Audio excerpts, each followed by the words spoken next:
Hola. Hola. Good morning. Good morning. What's up? Sorry, late.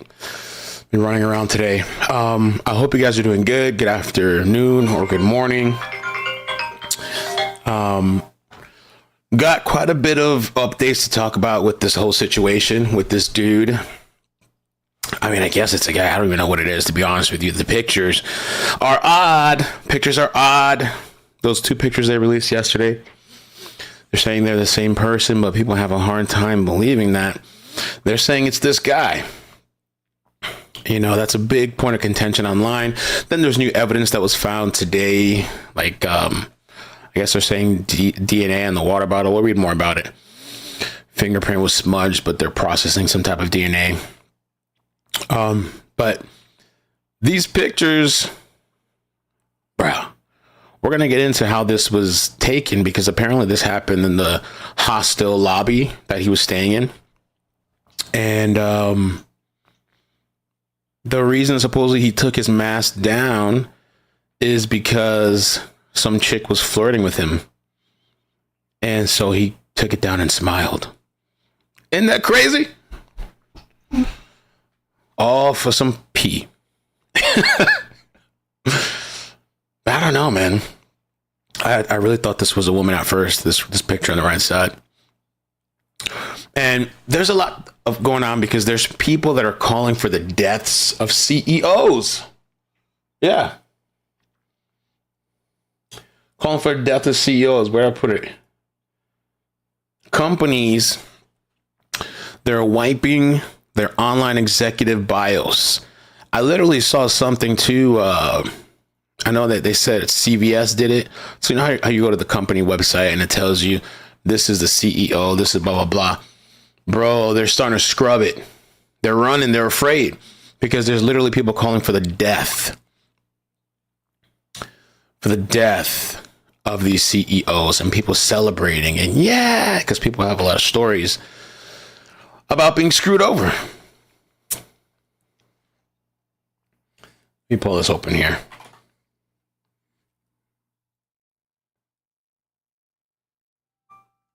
Crazy. See, we can listen. Can we listen to this? And Philip, you know him personally and say he was a very nice guy. So tell us what stands out to you the most about this shocking situation. Wait, I want to see this in full screen. Well, what stands out most to me is the inability to provide him security in New York City while he's going to give a speech to many mad stockholders and possibly mad clients of the healthcare company. We are still trying to figure out, and it'll come out one day, did he deny security and say, look, I don't want security around me? Because he does run one of the, if not the biggest healthcare industry in the world. Or secondarily, does the healthcare company not provide him security? Whatever it is, in my 41 years as being a personal protection officer, I've never seen a security faux pas this big in our industry. That is fascinating because I think that was a question. Have somebody if you are that big of an executive. Speaking on the executive front, you mentioned this is your business. You've been doing this for decades. How common is it for executives like this to receive threats on a day in and day out basis? I don't know of one top 20 company that does not have private security or personal security. Yeah, I'm surprised as much as this guy makes to not have security inside their house. What I mean by house is inside their company that does not have agents that either escort their principal or their CEO from point A to point B or travel with them or go wherever they go. I don't know of one top 20 company that does not have personal security for their CEOs. This is, like I say, this is completely unusual. Well, and to be clear, they have that security because they are receiving threats, Philip? Absolutely. Okay. Yeah, you get threats, you know, especially in today's world. If you look at the anger of the American people. Shit, you say the wrong thing and get death threats. I've gotten some weird emails and threats myself. People, let's say in the food service industry, my phone rang off. Should get killed over chicken nuggets in the drive-thru. You didn't give them the right amount of chicken nuggets, or something's off with the fry. They pull a gun out on you. A wall yesterday with people in the food service industry. Right. Their CEOs are getting death threats. My eggs cost too much. My milk costs too much. Sure. I go to your grocery store. It costs too much.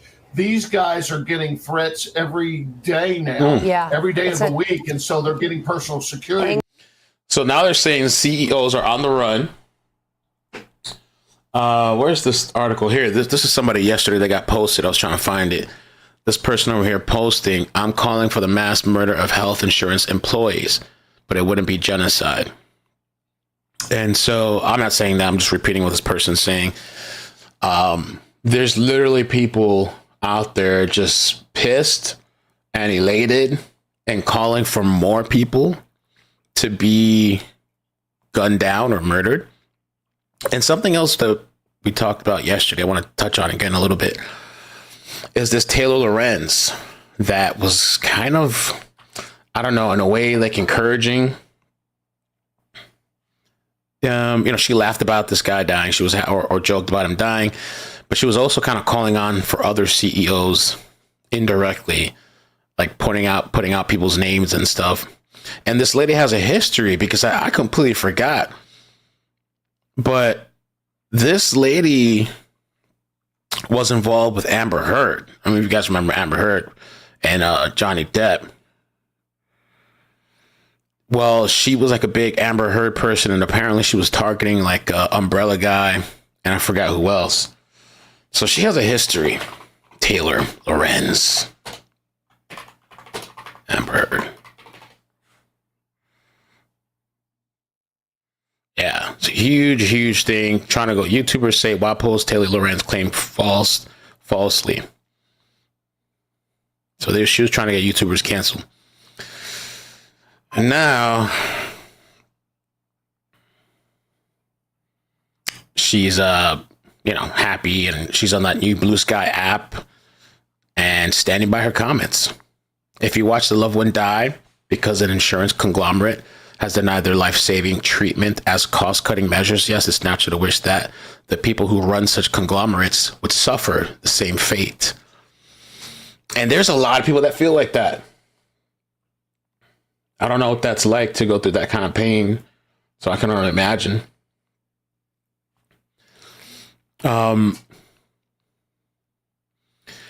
So between arriving in New York City more than a week before the shooting in Midtown, so he was there a week before, surveilling the site in advance, and even used a fake ID to check into the youth hostel. So you guys have probably heard about it if you've been following the news. A picture emerging of a meticulously planned murder plot. So he hopped on a Greyhound. There's been a lot of talk about this. Greyhound somewhere between Atlanta and the Big Apple, and arrived at the Port Authority terminal on November 24th. 10 full days before he would carry out his assassination plot. I wonder if they caught, when I heard about this, I was like, I wonder if they caught a video of him on the bus. And if they did, I thought they said they had him at the porch or something. But did they ever catch him without a mask besides this sighting at the hostel? This guy slipped up for a chick. Damn. Froggy says, do you think if he had a bodyguard that would have saved him? I don't know. I really don't know. Would they have reacted fast enough? I wonder if this person, if this guy did have a bodyguard, if the shooter would have shot the bodyguard first, then shot this guy. Unless he had 2-3 guys with him. Cops released surveillance footage from the lobby of the hostel showing the killer flashing a smile, elated, at a receptionist who had asked him to remove his mask so she could see his face. Everybody got masks now ever since that COVID stuff. I mean, people had them before, but so many criminals have gotten away with that now. Crime. So he removed his mask to see his face. Sources say he obliged because he had been flirting with her. Ooh. It's unclear what he was up to between then and the shooting on December 4th. Police say the suspect was seen on surveillance at around 5 a.m. near the Frederick Douglass houses, NYCH complex on the Upper West Side. He's believed to have taken the subway to Midtown and was captured on video about 30 minutes before the shooting, stopping at Starbucks. Isn't that incredible? at West 56th Street and 6th Avenue, just a few minutes away from the Hilton. He bought a coffee, a bottle of water, and 2 power bars. Just relax, just shopping, making some purchases right before he go murder. Which cops fished out the garbage and are now have him as evidence. Surveillance footage also shows that the suspect speaking on the phone about 10 minutes. So who was he talking to too? Speaking on the phone about 10 minutes before the murder. Police have recovered the phone in a nearby alley, which sources said was a burner. That's the other thing too. More than likely a burner. And whoever he called, probably a burner. Who was he talking to on the phone? And so we know he had that meeting that morning. Crazy.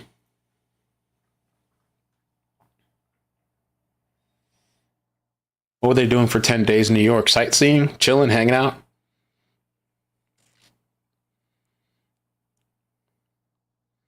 And also with the hostel, he paid in cash.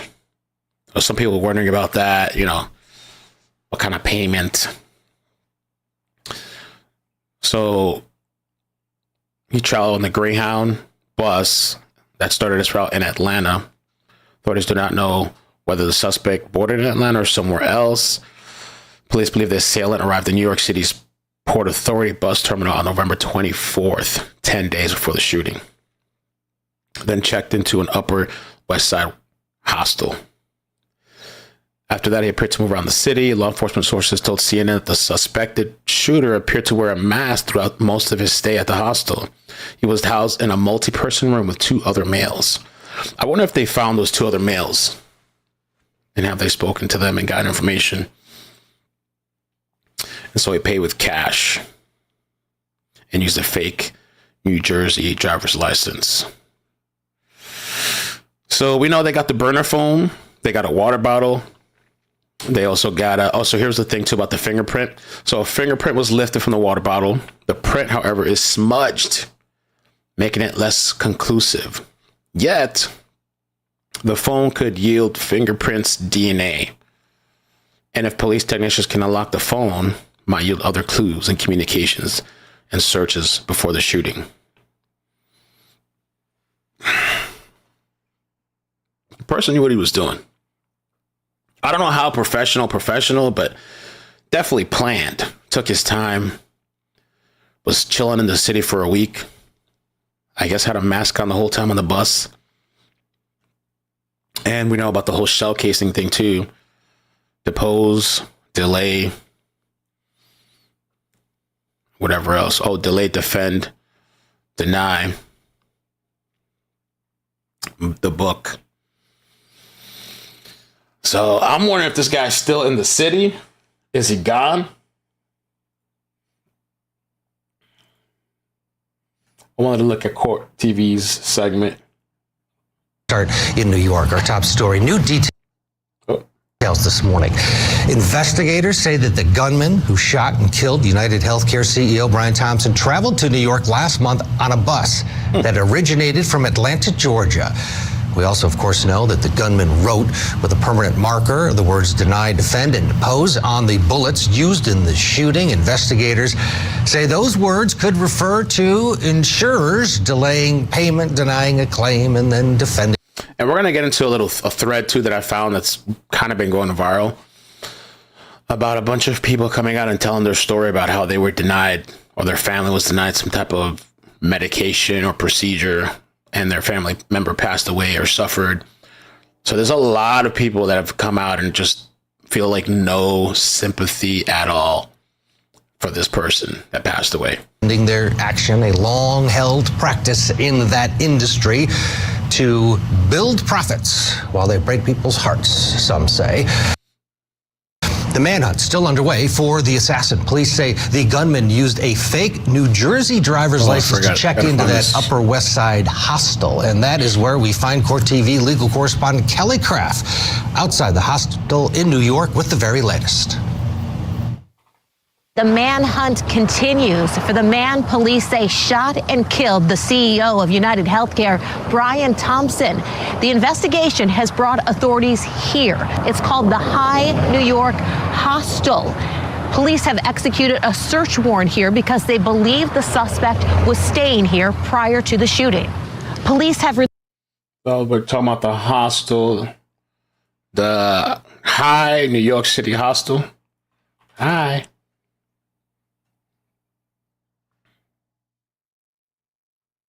And they got pictures here. Little pool table, little area out there. Oh, that's the camera right there. I believe he was spotted on. Okay, you see the camera to the top, middle. And you see the floor pattern matches the pictures that were taken from the lobby. Let me show you this picture here real quick too. Crazy, smiling, slipping. See the checkered pattern. That's the lobby of the place. Okay, the back kitchen. Oh, little exercise area, yoga or something. There you go, the beds. Sure, she's pretty much just shacked up with other people. It's cheap and expensive, I guess.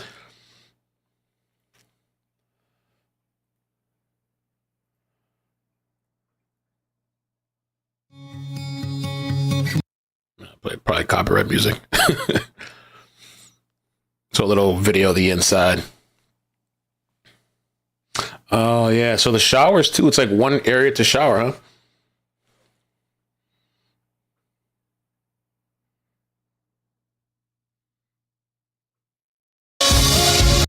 Yeah, we don't need all that music.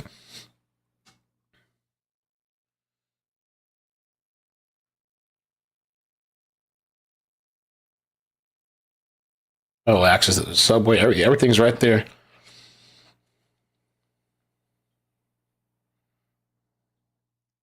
Try to avoid the subways in New York. By the way, Daniel Penny, I believe the jury came out today and said that they couldn't come with a verdict. So I don't know what's going to happen. And the victim's father apparently wants to sue this guy, Daniel Penny. So a lot of people feel some kind of way because they were saying supposedly this guy, I don't know if it's true, but they were saying this father wasn't even in this guy's life, but now he wants to come and sue Daniel. Okay.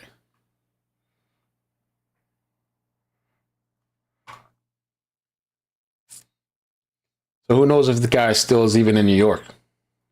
Released photos of the suspect. He is not wearing a mask, and this is from when he apparently was staying at the High New York City Hostel, where he shared a room with two men, according to authorities. Detectives are canvassing other hostels on the Upper West Side, showing workers photos of the suspect and asking if they have seen him. A few minutes prior to the shooting, the suspect was at this Starbucks, just a block north of the shooting. The Washington Post has obtained surveillance video of the suspect buying a bottle of water and 2 power bars. A cell phone was also found along the escape route. We're going to continue to be here in New York covering this story and bring you all the latest details as they become available. Reporting from the Upper West Side of New York, Kelly Craft, we'll send it back to you. All right, well, thanks. Kelly should be with us throughout the day. And of course, if there's any developments, we'll pass them along. Let's talk about it. With us this morning, criminal defense attorney. That here we are, day 3, and the manhunt continues. It's like finding a needle in a haystack, though. So if he fled the city and he's out, and we don't know if he's north, south. And by the way, the other thing that's happening, guys, is of course, when there's these manhunts and stuff, you know what happens, right? People start getting accused. The online sleuths start looking for people.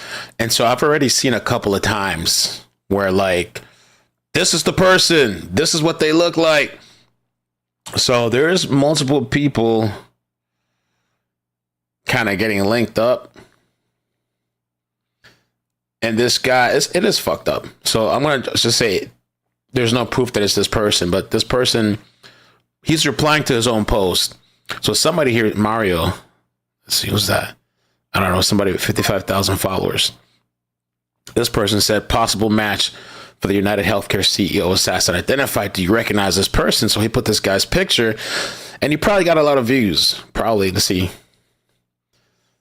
$665,000. So he's probably getting paid. He's probably monetized to do this. And this guy replied to his own thing. It's like, yo, how is this allowed? This can get me killed. And he's saying he wasn't even in this country. So that's messed up. And I've seen some other examples of that happening. Kind of happens all the time. Yeah. So be careful with that. Southeastern. Reminds me of Brian Laundrie a little bit. West. You don't know where he's going to be. And to find one person within 330 million people in the country is going to be pretty tough. So it is on to law enforcement. They do have a great composite sketch of him, but they also have pictures of him, which is solid. They have his movements. They know what he looks like. They have his build. It'll be a matter of time, but he will be caught because, you know, the great thing about social media is his picture is everywhere. Yeah, and if you know that guy, you're going to recognize him immediately. And the thing, too, I think somebody pointed this out on Twitter. So he must have he missed Thanksgiving with his family, this person. I think this person was in New York for Thanksgiving. Were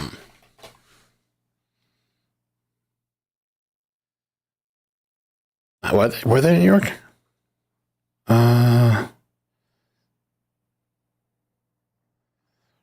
I think the timeline would be they were in Thanksgiving. Yeah. So, I mean, unless they don't have any family or do anything, you know. And Don, the beauty of this one is apparently the reason that photo is out there of him smiling is because the person at the hostel, a young woman, said, Al, let me see your smile, because he had been there at the hostel with everything covered up. And sure enough, a little flirtation with the gal behind the bench or behind the counter there may have helped this case along massively, because you look at that picture and it's pretty clear of who this is, Don. Yeah, they arrived in NYC November 24th by bus, so...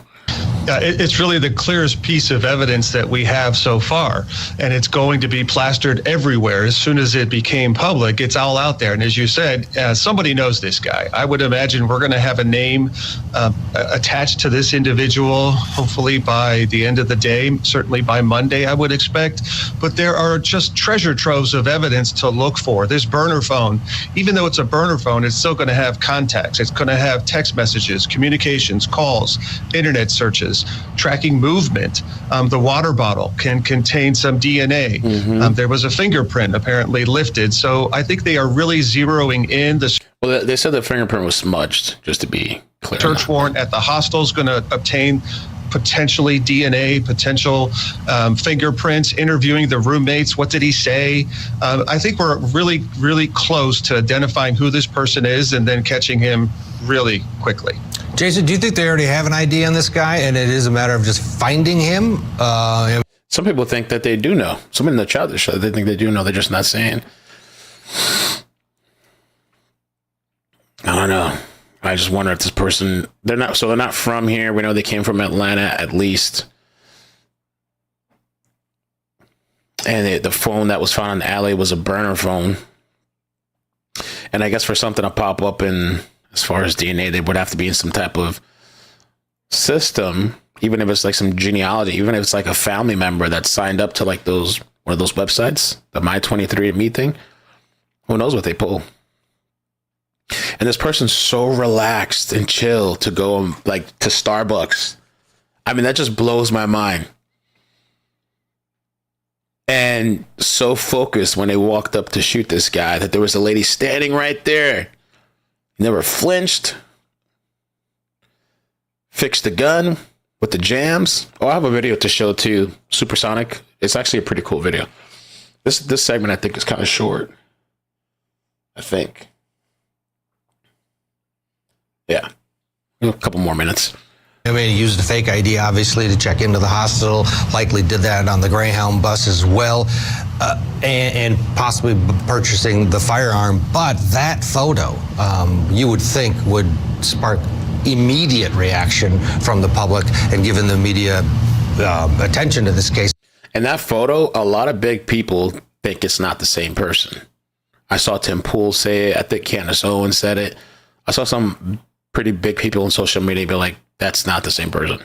And some people were saying that whoever that person is should sue. I don't know. Someone knows this guy. Someone does know him, and you did bring up the point that this photo is out there. They may know who he is, but law enforcement's going to keep it close hold until they could track him down. You never want to tell them that you're coming to get him. So they, for their security, for their safety, and for the law enforcement out there in the field doing the investigation, they need to hold this close. They don't want to put out the identity of this suspect until it's the absolute, until they absolutely have to. There's about 3 miles between the hostel and the hotel outside of that Hilton where he was, where the assassination took place. And apparently he's using an e-bike. The first reports were that he was using one of the city bikes. You always see those in every city where you have, you can just pick up a bike and go. Now it appears as though surveillance video shows him carrying a bike for a period of time at some point. This was well thought. I mean, people have debated, is this a professional hitter or not? And a lot of people, no way, this is professional. Don, it was well thought out, was it not? This is him, yeah, riding the bike. Oh, absolutely. I mean, this screams Even the bike riding was like not like insane. Was this before or after the shooting? I'm trying to remember. Was the bike ride after or before? Hitter or I guess the bike ride would have been after. Not, and a lot of people, no way, this is professional. Don, it was well thought out, was it not? Oh, absolutely. I mean, this screams. Because even the bike riding is not so crazy. Like, like, you know, I wonder if this person takes some pills, some Xanax before doing this stuff. Premeditation, from leaving in Atlanta, using cash to pay for your bus ticket, using the fake ID to check in, the burner phone, the disguises, the mask, the hoodie, all of that screams premeditation, screams he's really, really thoughtful about his getaway, when he was going to target this individual, how he was going to target him, writing on the bullets. I mean, this screams premeditation. This is something this individual has thought about and obsessed over for days and weeks, if not months. And Jason, it also screams that his goal was to get away with it, not to go down in a blaze of glory and send, have the bullets marked, but have everybody see his. That's what I was thinking about too, because sometimes if you're like so enraged, it depends, right? But like a murder in the moment, like a sporadic, just enraged. This person took the time, like I said, to write the words and the bullets, plan all this out, but weeks. Who knows how long in advance? We know at least over a week. I think they spent a week, something like that in New York. But they nearly had been planning before that. I also wonder how public this investor meeting was that morning. Like how, the names, were the names out there? I guess they would assume that this person would be there. Because some people think inside job. Him and hear his story. His goal was to get away with it. What does that tell you? And now that we're into day 3, do you think this is possibly a professional hit? Or do you agree with many others that think that it was not? You know what? I was in the city, in that area the other day when this assassination occurred. I was there visiting. And you need an e-bike. You need to get around. You need to escape. And he thought that out.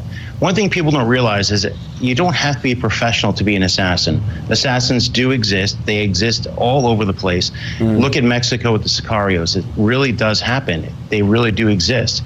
Was this professional? He does have, obviously we have a picture of his face, so that's unprofessional. He had tunnel vision when he shot the victim, so he was so focused in on him, not concerned about witnesses. But yes, this was a professional, in a way, hit, but it was an assassination, exactly. Do you think, Jason, he's a dangerous suspect right now? I mean, how dangerous is he in this capacity during this? Well, that's the other thing too. Let's say cops catch up with this person. Do you think would they allow themselves to be caught, or are they going to go out like in the blaze of glory, or are they just going to off themselves when they get confronted? Manhunt. Absolutely. Flight or flight risk all the time. He's armed. He knows how to use a weapon, and we don't know if he has other weapons involved with this and other co-conspirators as well. And that's a good point, because where's the bike? Where's the backpack? How did he get rid of those things? And as this evolves, Don, that'll be an important part of this whole equation. It's a huge part, and it's hard for me to believe he was acting alone. I mean, he had some inside information, it feels like, about the calendar, about the schedule of the speakers, about the hotel that the CEO was staying at. I mean, that's not common knowledge.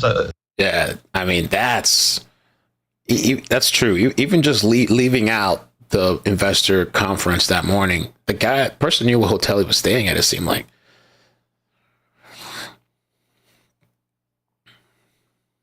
And was on the phone. Was it 10 minutes before? I might have to pull up the timeline again. I need to, maybe I have to make my own timeline and capture everything together. Was even on the phone before doing it, I think. For like 10 minutes, they said. Was it 10 minutes before? What was he talking to? Right before murder. CEO was not staying at the same hotel where he was speaking, the exact time that he left his hotel. So it certainly feels like he wasn't acting alone. And that's when that burner phone can really provide some essential clues to the FBI and local law enforcement. Absolutely. Who was contacting who? And it's just hard to get your head around that. While people are saying, well, it wasn't a professional hit, it was so thought out. It wasn't just a willy-nilly guy reacting out of pure emotion. It was, there's something there. And we'll see what happens today. Every day, there's more information coming out. Dr. Jason Piccolo, thank you so much for your valuable time. Enjoy your weekend. Appreciate your time as always. We're going to get a break. Coming up next on Opening Statements. Now, as far as the gun, so I saw this interesting thing. Where are we at? Like lost here. Okay. There's somebody else that was accused. I don't know what's up, some other person. Some people are like trolling too, but somebody else. I'm a freelance detective. I have found your guy. And so this guy's Twitter started blowing up. And then they're like, oh, he deleted the posts. But then they're like, that's literally Photoshop. I don't know. I think some people do things for attention. But, I mean, I don't know if this guy, he said, 15K likes, no community notes, literally an obvious false accusation. It's not even citizen journalism. It was a crypto shit post with a fabricated tweet. So I guess to get up the crypto views and stuff, people are doing all kinds of wild things. Okay, so here's the subsonic stuff that I wanted to get to, and I also wanted to pull up this information about the gun they're saying was being used, at least according to this website here. Move this all the way to the back. So they're saying a rare spy gun, World War II, may have been used to kill UnitedHealthcare CEO. Investigators are eyeing a firearm purchase in Connecticut under the theory that the cold-blooded killer who executed the CEO may have used a modern version of a rare World War II spy gun. I don't know about this, or how credible it is, but it says investigators are eyeing a firearm purchase. The gun used by the shooter in Wednesday's shocking Midtown slaying appears to match a B&T VP9. An update of the Wellrod pistol. And then this is like to the right is the 1944 version, I guess. SOE Wellrod Silence Pistol 1944 from the collection of the National Army Museum in the UK. A suppressed firearm developed in the Second World War. The gun used by the shooter in Wednesday's shocking Midtown slaying appears to match that gun. A recent purchase of the gun by the Connecticut-based gun maker is an investigative lead. So maybe that can be some type of way to track it. Who the person is who used a silenced pistol, apparently. But the killer's gun has not yet been recovered. Oh, that's true. So the link to the rare firearm is only a lead at this point. The gun is described as on B&T's website as an updated integrally suppressed pistol features a new grip, updated magazine. It maintains a nondescript appearance, whisper quiet sound signature, and unique rotating bolt suppression. So let me show you this. This was a post on Twitter, and I thought it was kind of interesting. A silencer and subsonic ammo together produce ultra quiet shots. Let's see.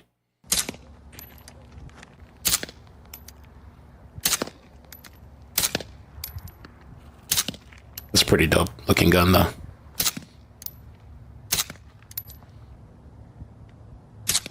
I wonder if it's harder to shoot with a silencer on. Is it different the way it shoots?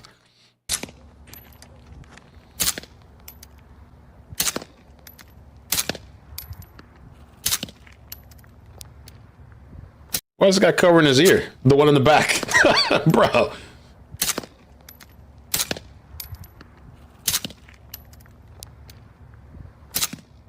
Maybe he went to scratch himself. I don't know. That looks something like what the guy might have been using.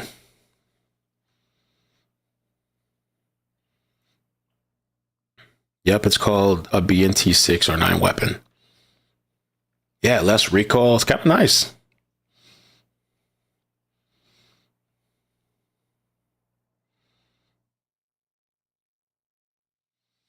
If it was so quiet, then why did the woman standing there run? She saw the gun. I think from the distance she was standing, she would have seen it probably and heard.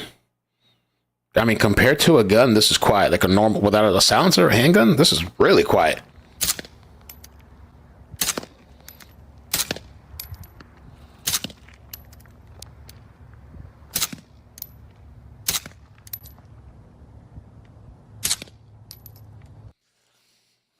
So definitely quite a bit of thought was put into this. Taylor Lorenz is still celebrating the murder of the guy. If you watch the loved one die because an insurance conglomerate has denied their life-saving treatment as a cost of cutting measure, it's natural to wish the people that run such a conglomerate would suffer the same fate. So we talked about that already. And she posted some CEOs picture and name. Another person that was falsely accused, apparently. So this is just happening. Everybody's a mark. Everybody's getting tagged. And this person, 8 million views. So I guess it's beneficial for these people to do what they do when they do it. First time riding the subway. So somebody made this post originally. Damn, that shit got 18 million views. When was this? December 4th. Where were you today at 6:45 a.m.? Bro.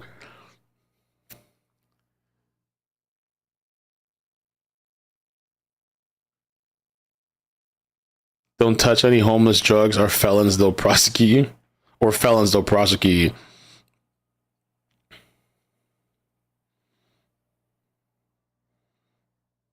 I don't know. So now there's somebody else put a side-by-side picture. And I guess this just made the post go viral. Jesus Christ. Welcome to New York. Welcome to New York. Welcome to New York. Top security firm inundated with calls after execution. CEOs fear for their lives. And on the other website that I had pulled up from the New York Post, it said that, like I said earlier, that CVS has removed the pictures of their top personnel, their CEO, from the website. And also, as UnitedHealthcare's leadership page has been taken down with the URL now redirected to the company's homepage. So UnitedHealthcare, according to this website, according to this article, they pulled down their CEO stuff, their leaders, their team and shit. And it says here that CVS Health has pulled down photos of its executives off of the website. The company confirmed to Fox Business that all the photos of its executive leadership have been removed and declined to give any additional comments. So they're running. It's the first time these people probably ever had to run in their lives. Running. And I forgot who was earlier in the chat. Was that Mandy? I don't know. Somebody said they should offer more than $10,000. Yeah, I don't know what that 10,000 is going to get. Though I thought they've done studies too, like super high rewards really don't motivate any more than the smaller ones. I don't know if that's true, but 10K for the multimillionaire. Damn.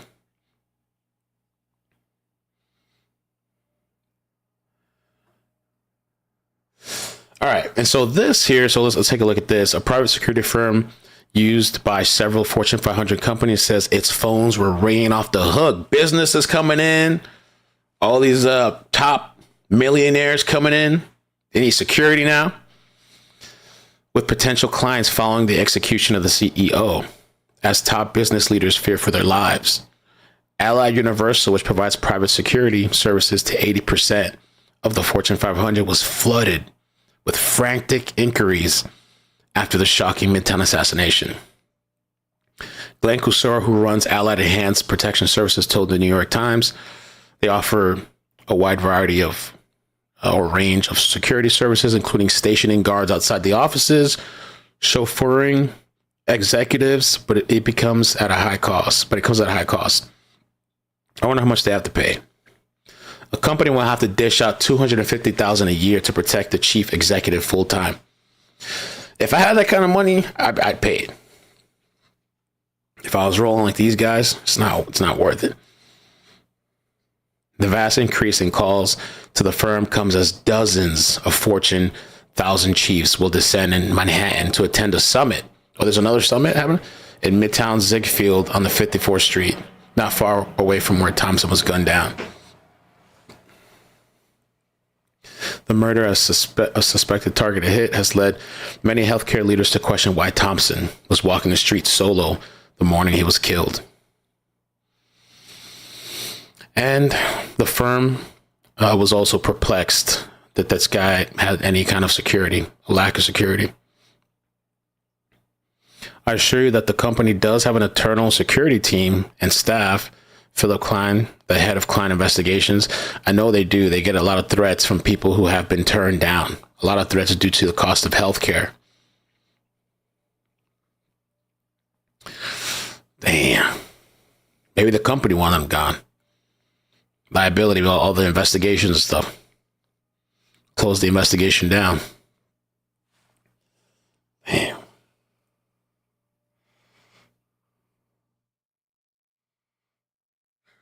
FYI, whoever this guy is in the picture, Richard Jewell, made $500K from the lawsuits he filed after being falsely identified as the '96 Olympics bomber. Damn, Richard Jewell. Let's see. Rake in the money.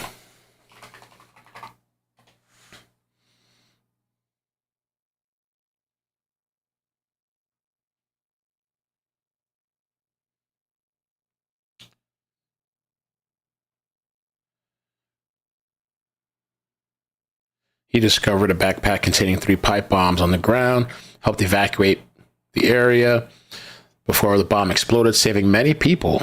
Was a hero.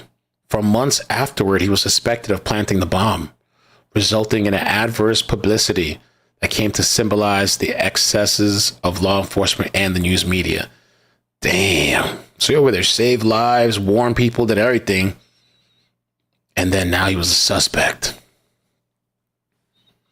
Mamma mia. I don't know why I thought up with this whole executive and security thing we were just reading. I thought there was a story of a guy or somebody that got held up in an office. An employee in an office was held up by another employee, and I don't know if they killed him or what they did.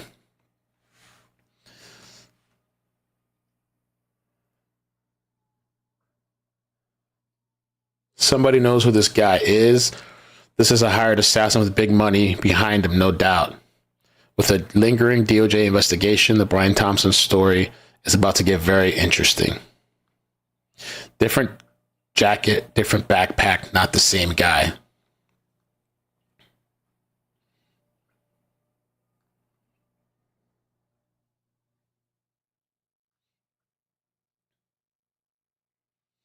The jacket actually kind of looks similar. It's just a different color and angle.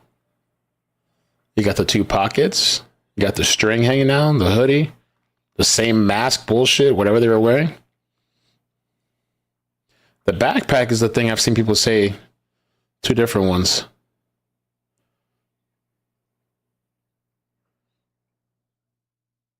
The backpacks do look different there. Where's this other picture at?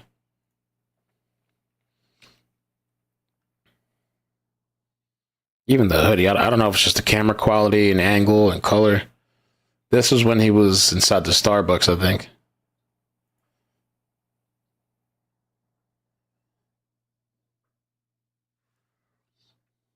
Oh, thank you, Marianne. I hope you're doing good. Happy Friday. Nose is different.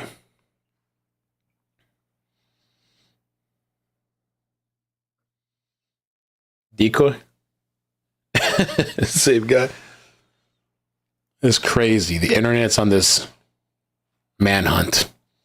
So check this story out. UnitedHealthcare denied my father coverage, even though he had kidney failure, congestive heart failure, dementia, double amputee, a fractured hip, and C. diff. If that doesn't require needing coverage, I don't know what the F does. He ultimately ended up passing because of that denial. F them. Doesn't give a shit. F them.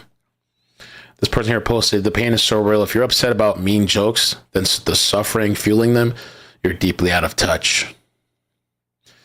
You exacerbated my father's agonizing battle with cancer until his final breath, and now you're trying to throw my mother's life away. They tagged UnitedHealthcare.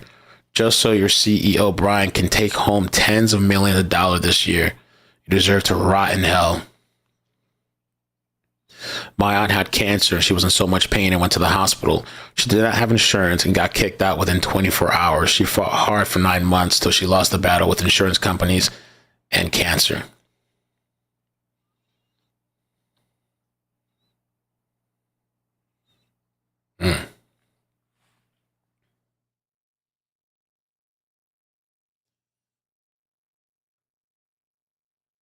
Delay, deny, defend.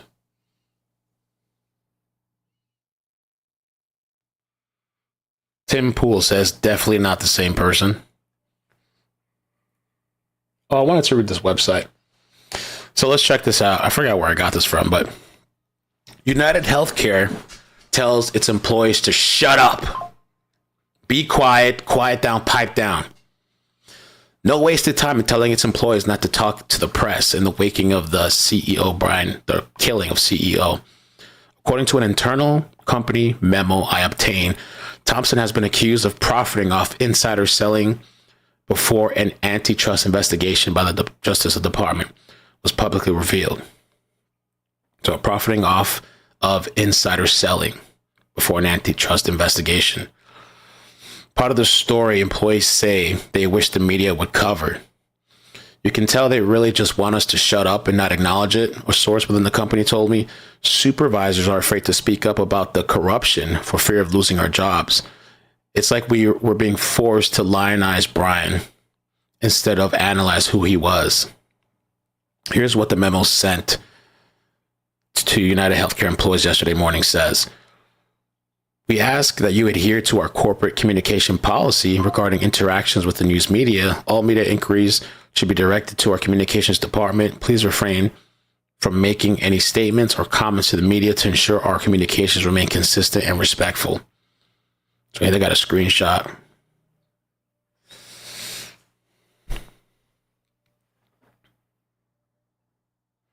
Okay. United's communications department did not respond to requests for comment. In an internal video statement sent to its employees, CEO of United Health Group, Healthcare's parent company, Andrew Whitty, said Brian was truly an extraordinary person who touched the lives of countless people throughout our organization and beyond. Deeply saddened to tell you that earlier this morning, our friend and colleague Brian Thompson was killed just outside our investor conference hotel in New York. There are no words to describe how so many of us are feeling right now. Brian was a making sure he's on a green screen, blue screen. He don't want to show his location, nothing. Truly extraordinary person who touched the lives of countless people throughout our organization and far beyond. It's a terrible tragedy, and I know we are in shock and disbelief. Our hearts are with his family, especially his mom, his wife Paulie, his brother, and his 2 boys who lost their father today.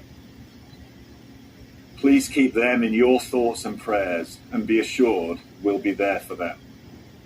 I hope you will now all do the same for one another as we all grieve together during this awful time. FBI. Yeah, FBI. Yeah, I know. 32% denial rate. Yeah, sure, he touched a lot of people, but in the wrong way. Rank and file employees at UnitedHealthcare tell a different story. Thompson took massive payouts while we at the bottom had to work harder and longer. One employee told me, meanwhile, Witty brought in AI to learn from us. Damn, the AI is a thing now. They're going to replace us. So they have the money for AI and massive bonuses, but we're still using software that is massively behind in the industry standard. They've been lying to us. Resentment for Thompson was widespread at the company. The employee said, citing an internal company announcement about his death, that only garnered 28 comments. Damn. Despite being sent to 16,000 employees. Damn, somebody just gave that shit a thumbs up. So according to this article, and this guy is talking to insiders. He has inside information, I guess. He's saying it's people in their own company don't like this guy.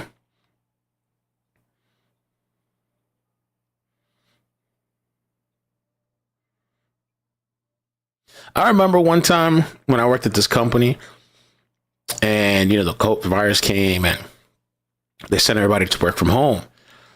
And so right before they let all of us go, I remember at one point, and I'm not crapping on the company because they gave us a severance. I thought that was really nice. They didn't really have to do that. But this one chick, one of the top CEOs, you see his background. He's like in some type of, I think it was New York, in some mansion or something. She has like an elevator in the background and like all this. This guy's living like, I don't know, out of a movie or some shit. And at one point, like towards the end, she's like, does anybody have questions or something? And she's like, well, this kid asked, we just want to know how you're doing and how you're feeling. I was like, bro. And then like a month later, they kicked out a majority of people and said bye. He's doing fine if you don't see his background. The little mansion. He's going to take a little escalator after he gets off the conference meeting. Take an escalator up to the next floor. How many floors that place has? And it was an actual house. It wasn't like a office. It was like a house. I was like, damn. All right. In a July earnings call, Witty touted the firm's investment in artificial intelligence, saying it will generate billions of dollars of efficiencies over the next several years, including enhancing provider find and price care capabilities. Thompson's death, nevertheless, has provoked the widespread condemnation of the company and the insurance industry, which will undoubtedly result in efficiencies that lay off workers and amplify inequities of insurance-driven healthcare. UnitedHealthcare, which insures more than 10% of the American population, made $8.9 billion in profit through the first 3 quarters of this year. Wow.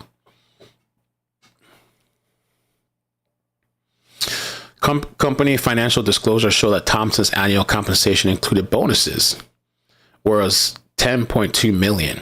In March, Thompson was sued by a firefighter's pension, accusing him of selling off $15 million of company stock during the Justice Department antitrust investigation. As I wrote about yesterday, the UnitedHealthcare employee also criticized Thompson's reported sale of $5.6 million in company stock the same day as the news of ransomware attack plunged the stock's value by 8%. So there's a lot of reason and a lot of different people that could have a grudge with this guy, even within the own company. I've taken a lot of heat reporting critically on Thompson. I've been accused of being insensitive or worse, condoning his murder. I do not. I just don't believe it's the job of a journalist to withhold facts because they're uncomfortable. Sadly, much of the major media is doing exactly that.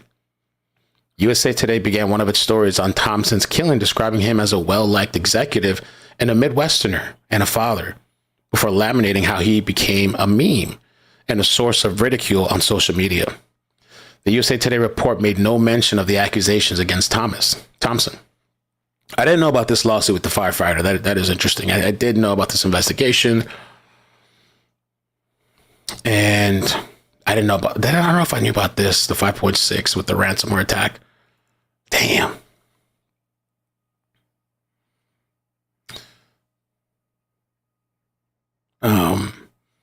So made no mentions of the accusations against Thompson. Don't the accusations of profiteering and disregard for workers at least merit a passing mention, even just as context to perhaps understand the killing? The major media might find it distasteful that so many are taking to social media to express their contempt for the health insurance industry. Meanwhile, as the email leaks shows, the company is trying their hardest to control the narrative to benefit the company. Christina Elliott, a senior company official, instructed employees to avoid social media, adding that she had deleted her own accounts. Let's see, can we see that? Oh, damn, they got names, messages, everything. I want to say, first of all, my thoughts and prayers to BT's family and friends and colleagues that knew him as well as all of us at UHC and UHD who are struggling with this. I would like to thank the company for their ongoing support of our mental well-being in general, but stepping it up in this difficult time. I encourage all my colleagues to take advantage of the offerings they're providing and take care of yourselves. Avoid social media if possible. I personally deactivated my socials, and remember, it's okay not to be okay. That's why they're offering us the tools needed to get through this. Virtual hugs to you all. Yeah. Yet, this story is yet another example of how ill-suited the major media is reporting important truths when norms and conventions get in the way. In this case, social mores around death, even of a powerful public person, help us stay on the parts of the story deemed awkward for the big media outlets by subscribing below. So this was a good article. They have started covering it though. This investigation stuff, but yeah, I feel like maybe they were kind of slow to move to it, and there's a reason these people feel the way they do. Let me see if I have that thread. There's a viral thread. Oh, so I'd have to double check this, but the amount of laughing emojis on the United Health Facebook is wild. Look at that. 65,000. Let me see if I can independently check that or what it's at right now. UnitedHealthcare. United Health Group. Damn. Oh, they turned off comments anymore. Like, they turned it off. You can't even see it. Holy moly. It must have been bad. Shared 7,000 times, and I guess because they restricted comments, you also can't see the reactions to it. Or can you? But you can see the laughs for some reason. Okay. It doesn't tell you how many. I don't know. I guess because they turned it off, you can't see. United Health Group can see the total number of reactions to this post, so we can't see the whole post, but it looks like this person took a screenshot before it was taken down. 70,000. Oh my God. Crazy. Sean Strickland even made a post, and he said he's the MMA fighter, and he even commented and said the media, UnitedHealthcare killing was senseless. But then he says, but was it really senseless? I mean, was it? I'm not saying it was right. It wasn't. But $561 billion net worth. At what point do we realize we live in a corporate oligarchy? Somebody said his net worth was like 40 million. He's not the CEO. He's the CEO, not the owner.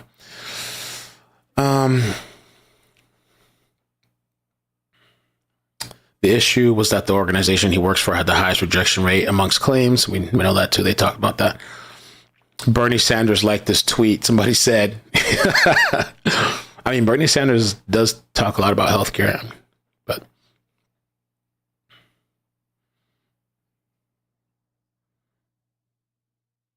If it happened to a normal person, the UnitedHealthcare CEO would profit off of their medical bills. And this is the rejection. Claim denial rates by insurance company. And of course, UnitedHealthcare is at the bottom. Damn. Mamma mia.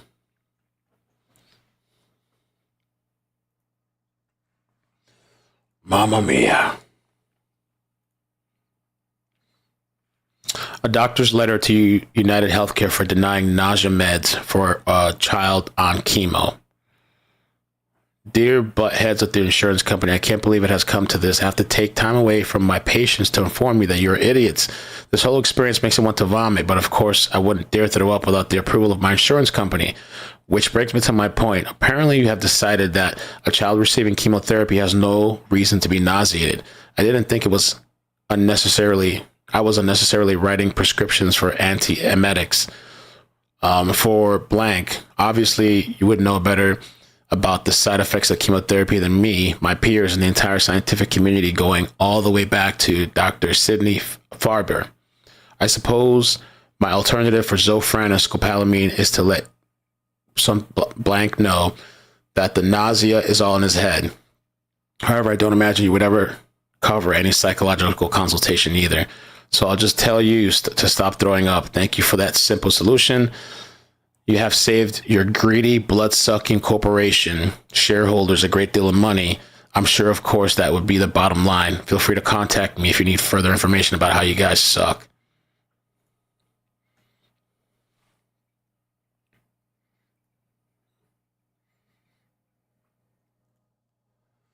So this was the viral post that I was talking about in the beginning of the stream.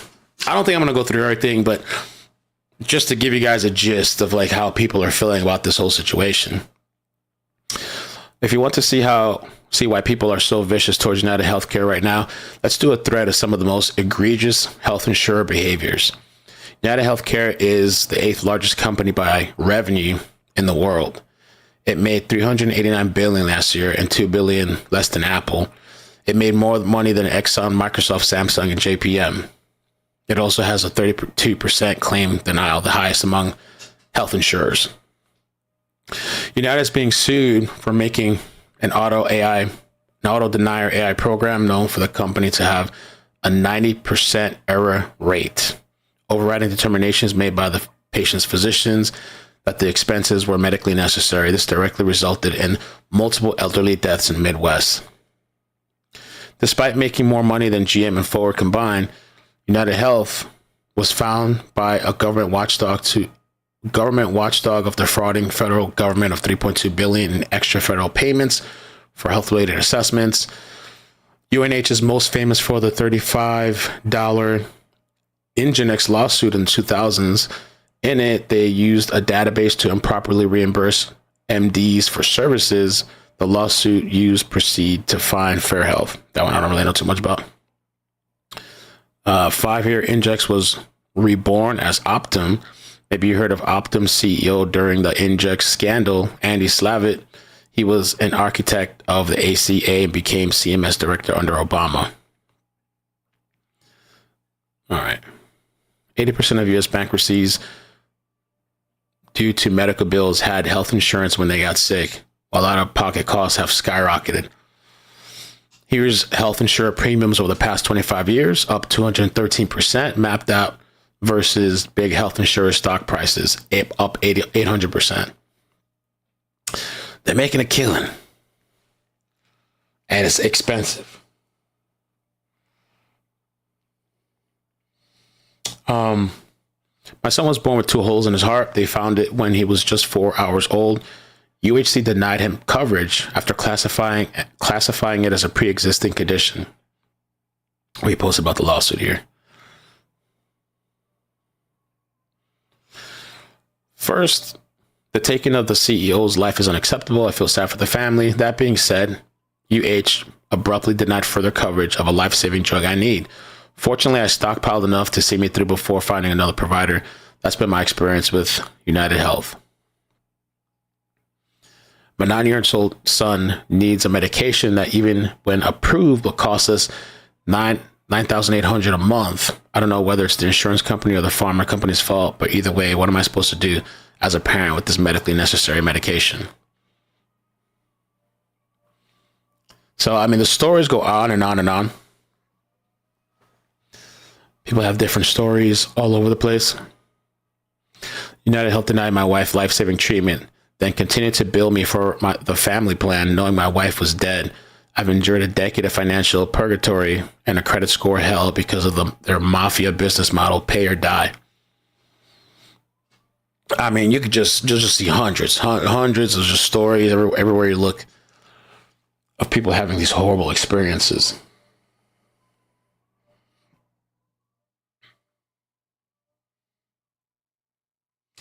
Let's take a look at this. This is kind of, I guess this is old. Tim, we are learning that the suspect came to New York City from Atlanta by bus.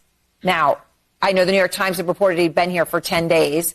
I can't put an exact time frame on this, but we do have this very specific reporting from a law enforcement official, Tim, by bus to New York from Atlanta. 10 days. We covered this already too. 10 days. I'm doing here 10 days.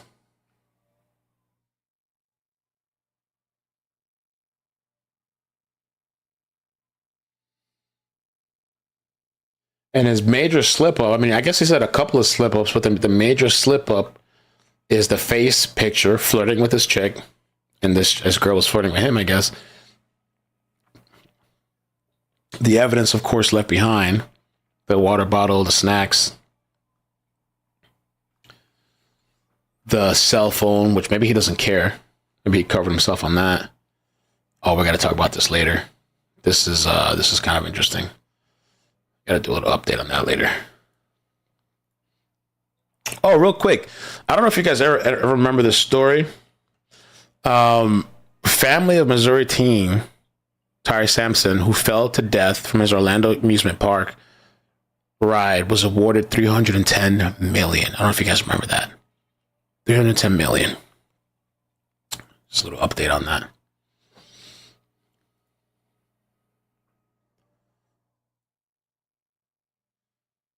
Damn, North Carolina's still going through it.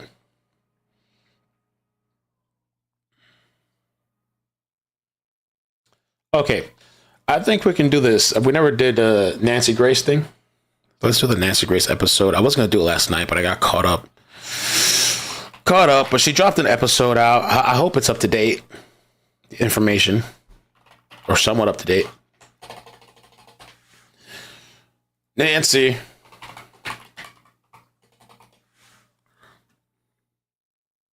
And that lady that was stuck in a sinkhole, they're saying they believe she's dead. I thought they found some part of her, like a shoe or something. I have to look at it again. Somebody tagged me on Twitter.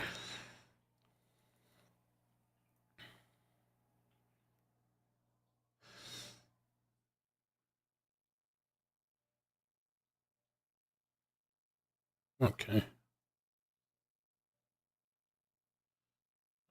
yeah. They said that she... Oh, did they find her? What remains believed to be of a woman who fell in Pennsylvania sinkhole have been found, so it's remains. Okay, oh shit. Okay. All right, yeah, let's check out this episode from last night. I'm curious to see what she had to say. All right, we're all set for the party. I've trimmed the tree, hung the mistletoe, and paired Bartesian craft. I want a hot chocolate. You guys have your Christmas tree up? I'm going to try to do it this weekend in the living room, and I'm also going to try to do a little something behind me this weekend, hopefully. I want to go sledding. Get your ring. And I plugged in, and I just got it for $50. To the Banana River and Indian River. Made Oprah's favorite thing.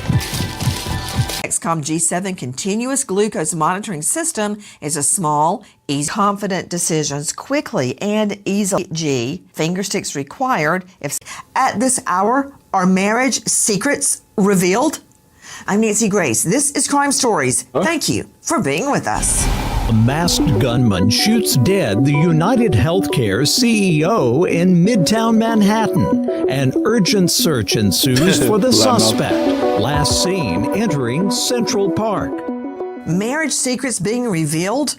as this health boss worth millions of dollars is gunned down in open around the public? What do we make of clues left behind? Cryptic and odd clues. For instance, bullets found actually have been inscribed with letters on them.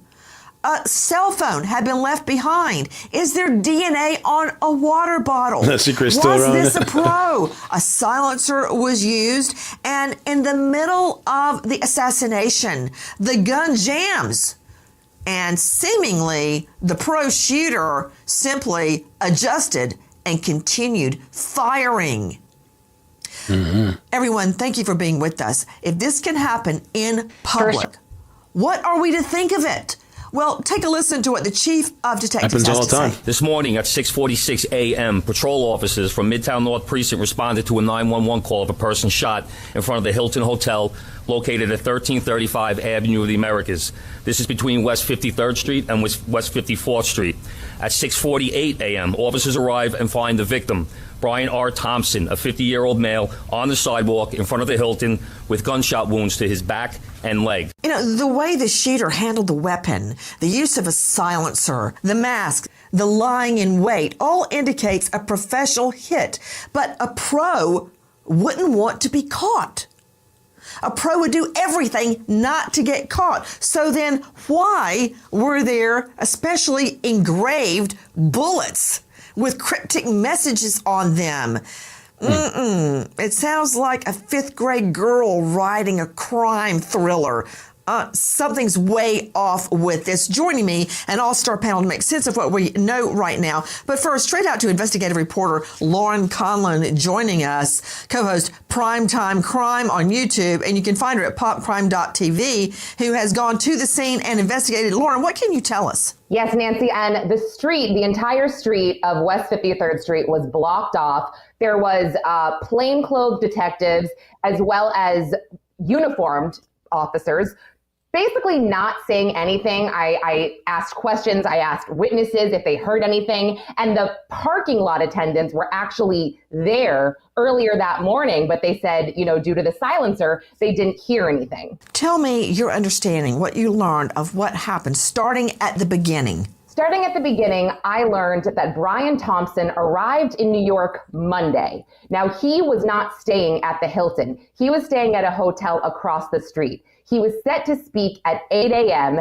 at their annual investors conference, and he was arriving early at 6:45. So as he walked into the entrance of the Hilton, it was revealed by NYPD that this gunman was allegedly lying in wait before he shot him. Take a listen to Chief Detective Joe Kinney. Mr. Thompson was removed by EMS to Roosevelt Hospital, where he was pronounced dead at 7:12 a.m. Mr. Thompson is the CEO of UnitedHealthcare and resides in Minnesota. Detectives from Night Watch, Midtown North Detective Squad, and Manhattan South Homicide responded to the scene and began their... I wonder if this will inspire more people to do these types of hits. These big CEO people. Especially that this person by some is being hailed as a hero. There's this company called Wonderland Chicken Co. Nashville company. It's a food company. Apparently, I'm trying to double verify the post. They marked this guy as a hero. The shooter, yeah. Damn. I did verify the post, but they put a picture of the shooter and they put hero. It says Bend, Oregon, but when I looked up the company, I thought it said Nashville.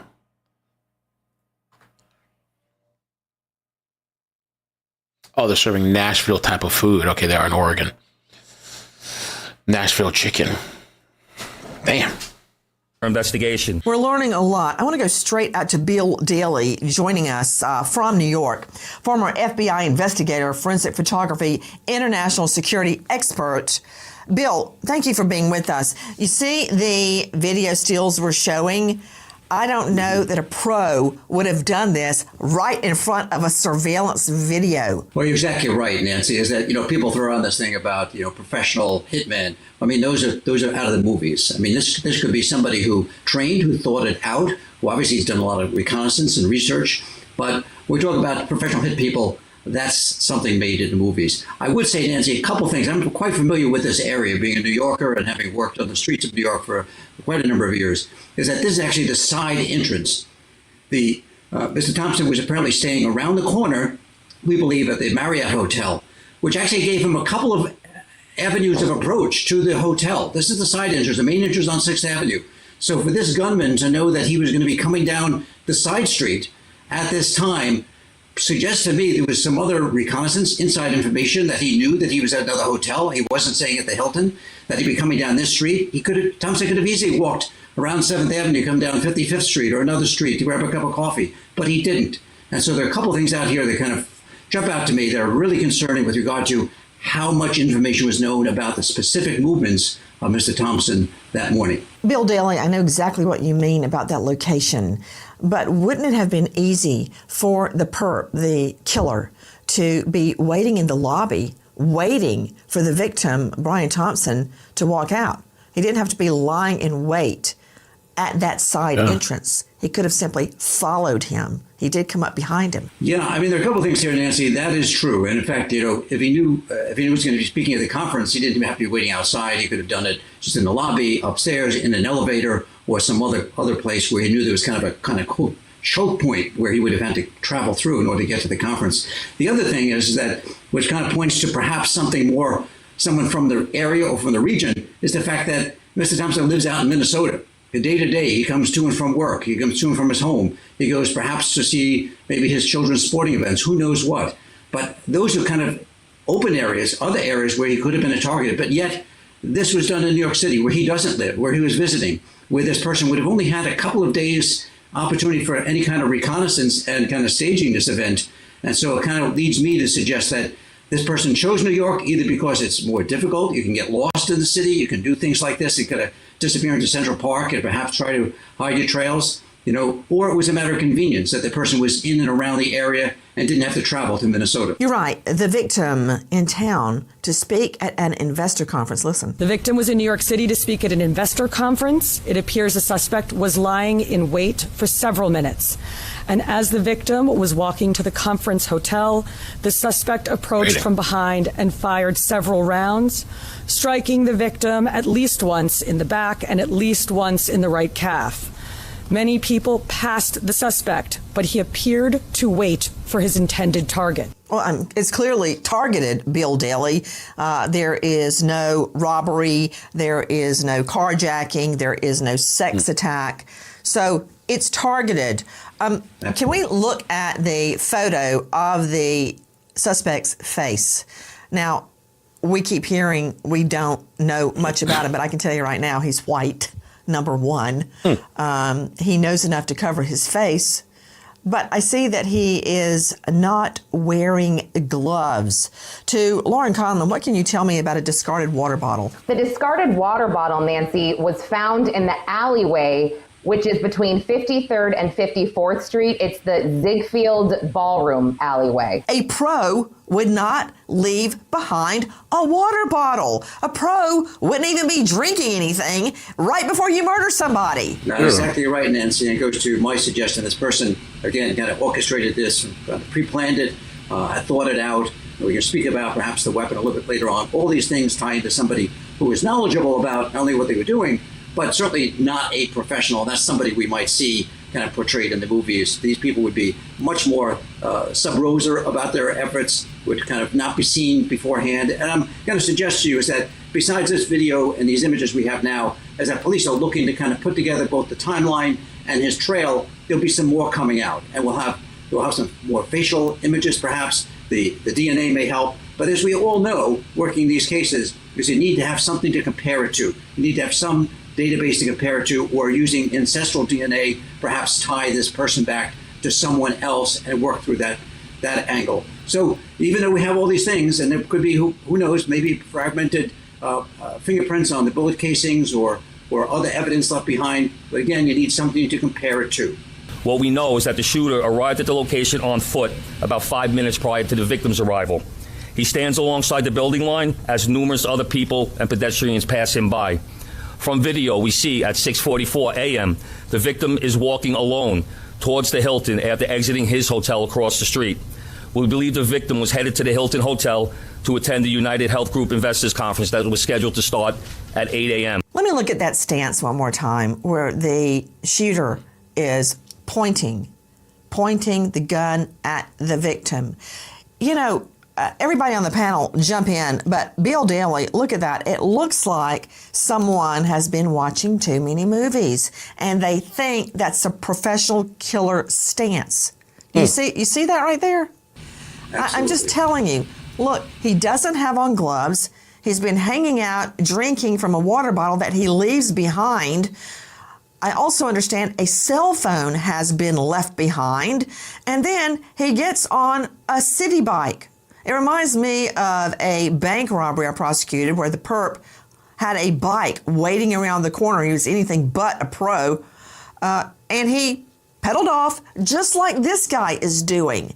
What do you make of that, Bill? Yeah, all these things kind of add up to the fact that this person, again, gave some thought, but yet you talk about, quote, professional. I mean, we really don't have these kind of, quote, professional hitmen throughout the country. Maybe the mafia does, but we're not talking about people knocking off executives. This doesn't happen in the United States. Perhaps overseas, and perhaps a concern when people travel to high-risk locations, but certainly not in New York City. But I'd probably tell you is that both that stance is kind of a suggestion that the person thought they knew what they were doing, but also the fact that this gun jammed. It jammed several times, apparently right after each shot, according to police. They believe that it jammed maybe because there was a silencer on the front, a silencer that perhaps caused the jam to occur. But he did clear it very quickly and efficiently. So he's somebody who did do some practice training with that weapon beforehand. Whoa. Lauren Collin, the gun jammed more than once? Apparently it jammed between shots, but, you know, that didn't stop him. So he kept shooting after he fixed it. So the answer is yes. Okay, that's telling me a lot right there. Daly. A pro's going to take a gun that jams between every shot? Really? Yeah. Well, according to some of the forensic experts, is that by using that silencer, and again, silencers are not things that you are supposed to legally have. So if it was homemade, it could have caused more of this kind of malfunction of the weapon.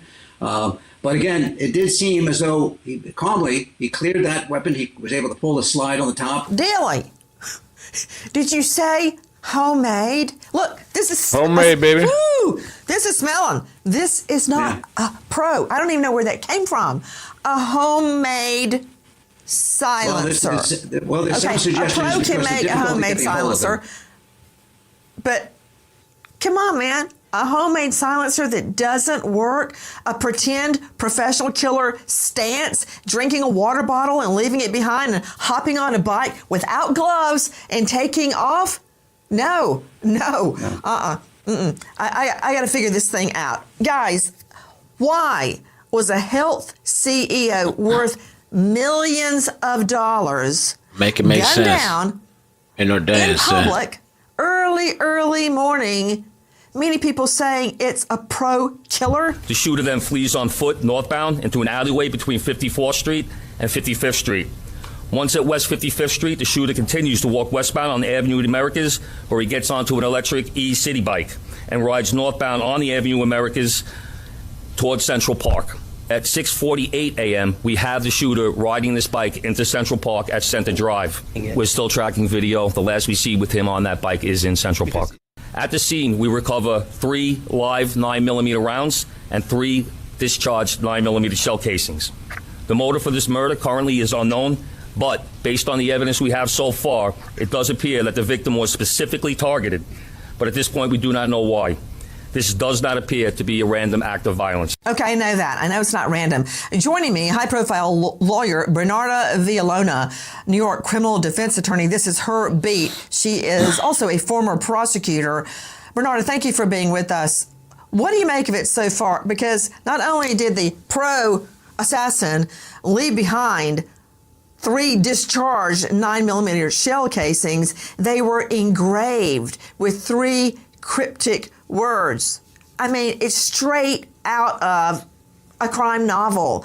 And another thing, Bernarda, anybody that knows how to type Google could find out this guy was speaking where and at what time. Yeah, but I still think there's an inside job, because in the sense of they could have known where he was speaking, but they wouldn't have known exactly what time he would have been leaving out of his hotel. Because remember, this shooter had only been waiting about 5 minutes. So he had to have had some kind of inside information to know the exact time that Brian Thompson would have been leaving his hotel. Look, all of this looks very shady. I don't think it's a professional kill at all, because number one, the leaving of the shell casings and the bullets there, and then jumping on a bike. I think there's a lot more to this. I don't see that there's going to be an arrest anytime soon, though. Hold on just a moment on that. Bill Daly with me, former FBI investigator, and joining us from New York, intimately familiar with the ins and outs, the alleyways where this happened. The guy then goes to Central Park. That was a pretty good move. And it's not that far from where the shooting was by bike. But he goes into Central Park, which is blanketed with surveillance videos. I mean, and we can follow his trail. He had to ditch the bike somewhere. I think that we're going to find out where he leaves the bike. And again, no gloves. As you said earlier, of course, you got to have something to compare it to. If he's not in the DNA or the APHIS database, we don't have anything to match it to.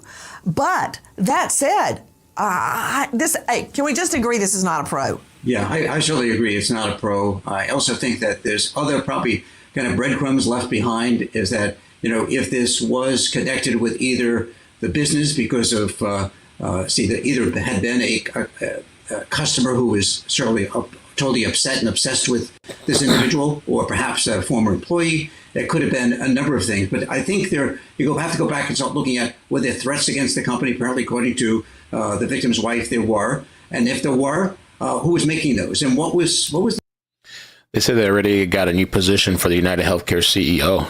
They're going to have to offer some more money. Supposedly they put up a new position, taking applications. Oh, they're saying it's fake. I said it's fake. I'd have to check out. Where was this posted? Damn. The episode seems okay. I thought it was going to be more, but we'll listen for some more and see. I'm just looking for if there's any more information. I wonder how long it's going to take to catch this guy.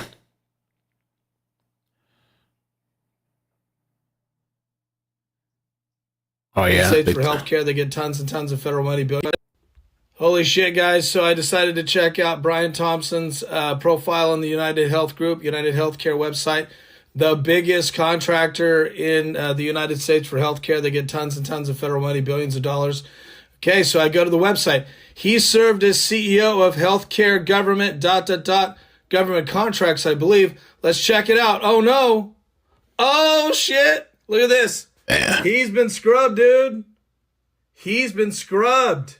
Brian Thompson's webpage has been scrubbed from United Health Group. What in the... Damn. By the way, that Facebook page that I told you about, that business page, ooh, they're starting to get bombarded. Maybe they're just hoping to get attention on their website, but maybe they're not going to get the right attention that they want. Oh, man. The steps let me follow up with what you're just saying, Bill Daly. Sure. Lauren Conlon. Now, according this episode's to from one last person, night.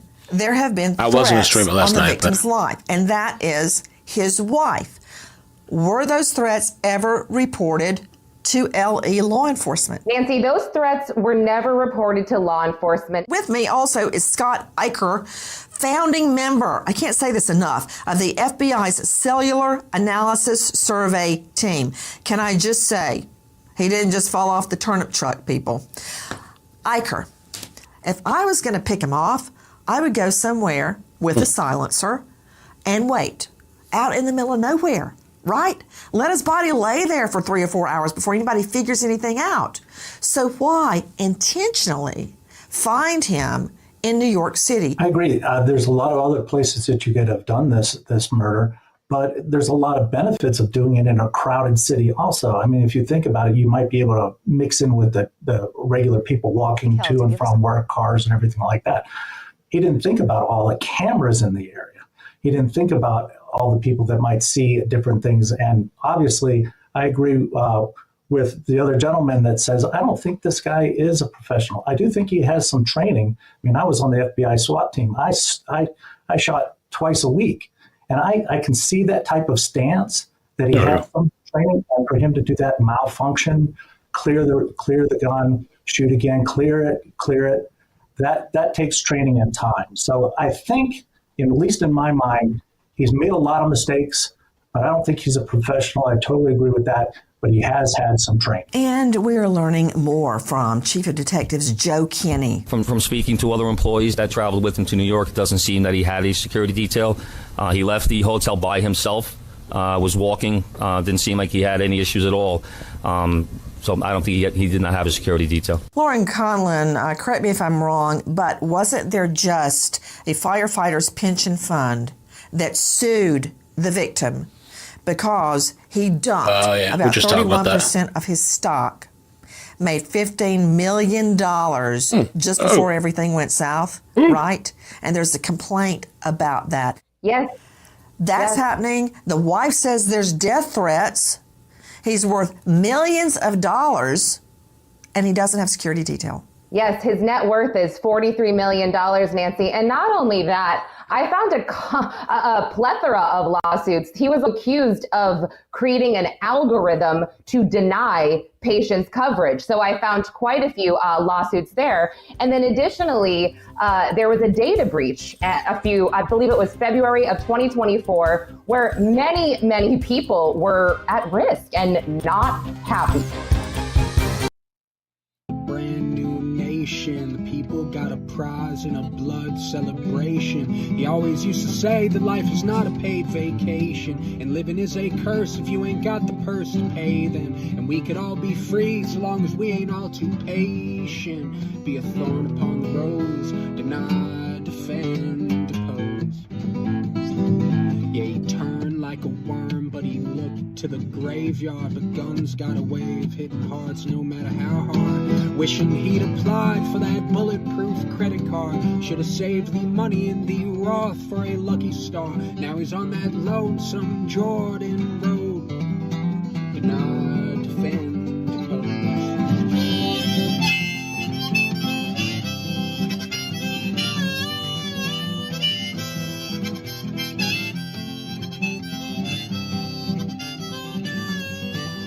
It was him.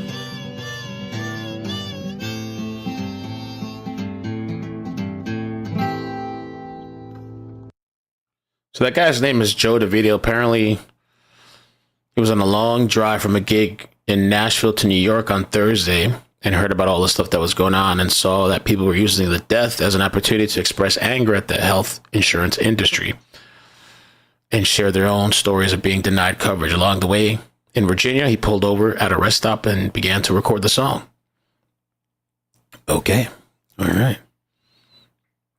They say NYPD is looking into hundreds of tips that have come in since Thompson was gunned down.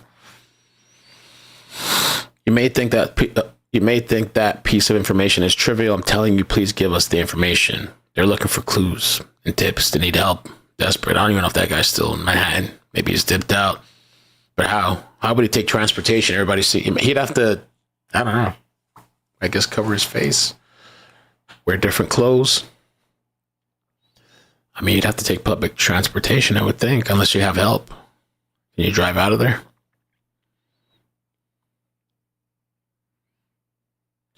Neves revealed to the New York Post that one tipster claims to have gone to school with the suspect. The guys in Crime Stoppers are actually saying we hang up the phone and another call comes in. One was actually coming in as I was speaking to them. It was a TikTok video and it says, I think this is the guy. We have to look into that. I want to know that. Where's that TikTok video? The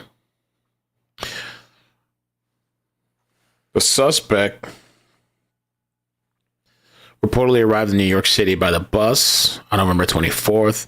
Law enforcement sources told ABC News Surveillance footage at the Port Authority bus terminal captured his bus arriving at 9 p.m. Then the inbound bus came from Atlanta, but it's unclear where he got on board. Okay. He was reportedly spotted on the bus in Washington, D.C., but did the suspect leave? A law enforcement official told the New York Times that a man believed to be the shooter was captured on surveillance footage leaving Central Park without his backpack. The suspect was spotted carrying a gray backpack when he opened fire on the CEO. He was still wearing the bag when he fled on a bike and entered Central Park. Police have been searching the park, but the backpack has not been found. Interesting.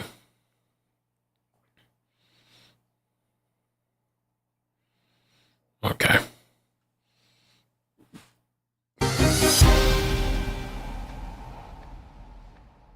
All right, we're all set for the party. I've trimmed the tree, hung the mistletoe, and paired all those weird crafts at the easiest. Perfect gift, life and music. Look, diabetes is frustrating. It's and recommended Crime Stories with Nancy Grace.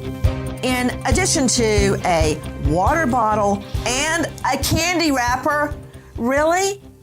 He's got to have a starburst just before a murder? In addition to those clues and possibly a cell phone linked to the suspect, listen to this. It's just like a fifth grade girl writes an action thriller or tries to. Listen. Police have released a new chilling detail in the assassination-style shooting. 3 live rounds and 3 shell casings recovered from the crime scene. And cops are now saying there are inscriptions on the shell casings. The words deny, defend, and depose were engraved on the bullets. So the words deny, defend, and depose were engraved on the bullets? By who? The local jeweler? Joining me right now is a ballistics expert, Joseph Scott Morgan, professor of forensics, Jacksonville State University, author of Blood Beneath My Feet on Amazon, and star of the hit series Body Bags with Joe Scott Morgan. Joe Scott, really? Okay, I can't hammer this enough. A pro, what did they write it in fancy cursive? Deny, defend, depose? Seriously? That sounds like the ransom note left behind in John Bonet. A small foreign faction wants $118,000. Stop. What's really fascinating about this, Nancy, is the fact that they've got 3 spent casings that are on the ground, and then they have the 3 live rounds. And he's having to try to clear this weapon because he's had a malfunction, which actually does occur with some frequency when you have a suppressed weapon. TikTok took the video down of the song? And the fact that he had engraving, and I keep hearing this term, this engraving that was on these casings, the fact that he had a jam in the weapon, I would think that it would be engraved on all of the rounds. So how can you plan for that? For instance, if these rounds are stacked, which they would be in a magazine, and every time he clears it, he's going to eject a live round as opposed to those that were spent when he was firing. If you watch the sequence on the video, he fires once, and then it looks like he clears, but he may have actually cleared 2 rounds at that point in time that were still live because the weapon is jamming on him and he has to cycle through it. So he's taken a lot of time. My suspicion is there might be engraving on all of the rounds, and that he has taken a lot of time somewhere, probably, at home or wherever it is. He shows up prepared to a certain degree, although he didn't wear gloves and he didn't fully mask his face. There's a lot still to kind of untangle here, but that point is certainly fascinating. I've never encountered this before in my years in forensics to this degree. Now, Hollywood makes a big deal out of this kind of thing, but it's just not something you commonly run into. My question is, what's the skill level of the engraving in addition to attempting to define how this was engraved, what instrumentality was used, and then maybe the folks will be able to pick up on some form in his writing if he's doing this freehand. Brian Thompson's wife, Paulette, tells NBC News that Brian has been receiving death threats. She doesn't go into detail, saying it was basically due to a lack of coverage. She adds that she doesn't know exactly, but Brian said there were some people that had been threatening him. Straight back out to Joe Scott Morgan joining us. Joe Scott, if I said earlier, if there was a death threat on my husband, I wouldn't let him travel alone to New York. I would at least go with him at the very least. Strange. But that said, they have children to take care of back at home. But no security detail, no police reports, nothing. And she is the only one coming forward with the alleged threats. If they weren't reported to police, can anyone within the company verify this ever happened? Well, if he hasn't spoken of this to anybody that's around him, but why would he not, say something about this? And let me tell you one more thing. A guy that is in his atmosphere, we see all these so-called celebrities that are out there that have these, security details with it. This is a guy, Nancy, that actually has a level of value and would heighten anybody's senses relative to the danger he could potentially be in. Why wouldn't you put a couple of people on him to check the route at least, to be body people that are going to escort him around? Maybe he didn't want that. I have no idea. But I do know that he's a prime target. It's just fascinating to me that they chose this particular location. This individual went about it in this manner, because I agree with all of the other panelists. I think this guy has some weapons familiarity, but he is in no way a pro. If he had been a pro, we would not have seen the video last that long. This guy would have been dropped immediately. I hope you're sitting down. You may need to lay down for what you're about to hear. Take a listen. The suspect was reportedly spotted outside a public housing project roughly 3 miles from the crime scene at 5 a.m., carrying what looked like an e-bike battery. He's then seen again checking out at Starbucks not far from the Hilton just minutes before the attack. It's unclear what exactly the suspect purchased, but police believe a water bottle and candy wrapper left at the crime scene may belong to the shooter and are testing the items for latent fingerprints and DNA. The next thing we're going to hear, Lauren Cullen, is that the shooter used a credit card. I mean, he hung out at a Starbucks just before the shooting and, of course, places himself at a public housing project. Yeah, that's right. Blame the people at the housing project. Somehow drag that into it. I guarantee you that was orchestrated. 3 miles from the scene with what looked to be carrying an e-bike battery in case his e-bike crapped out on him. Now, at first this was reported to be a city bike, the kind that are easily accessed all around New York City. Now we're hearing it may not be a city bike. That said, then he's at Starbucks just beside the Hilton minutes before the attack, staring straight into the surveillance cameras. So there's not just a water bottle. He leaves behind a candy wrapper. Somebody needs a bit of honey. Somebody wants a starburst before a murder. Yes, and there also have been reports that NYPD believes that he may have actually taken the subway from the Upper West Side to Midtown and to that Starbucks. Wait, then if he was on the Upper West Side, then he's spotted at a housing project. There's not a housing project on the Upper West Side, okay? That's where all the rich people live. They'll look down on Central Park. There's not a housing project there.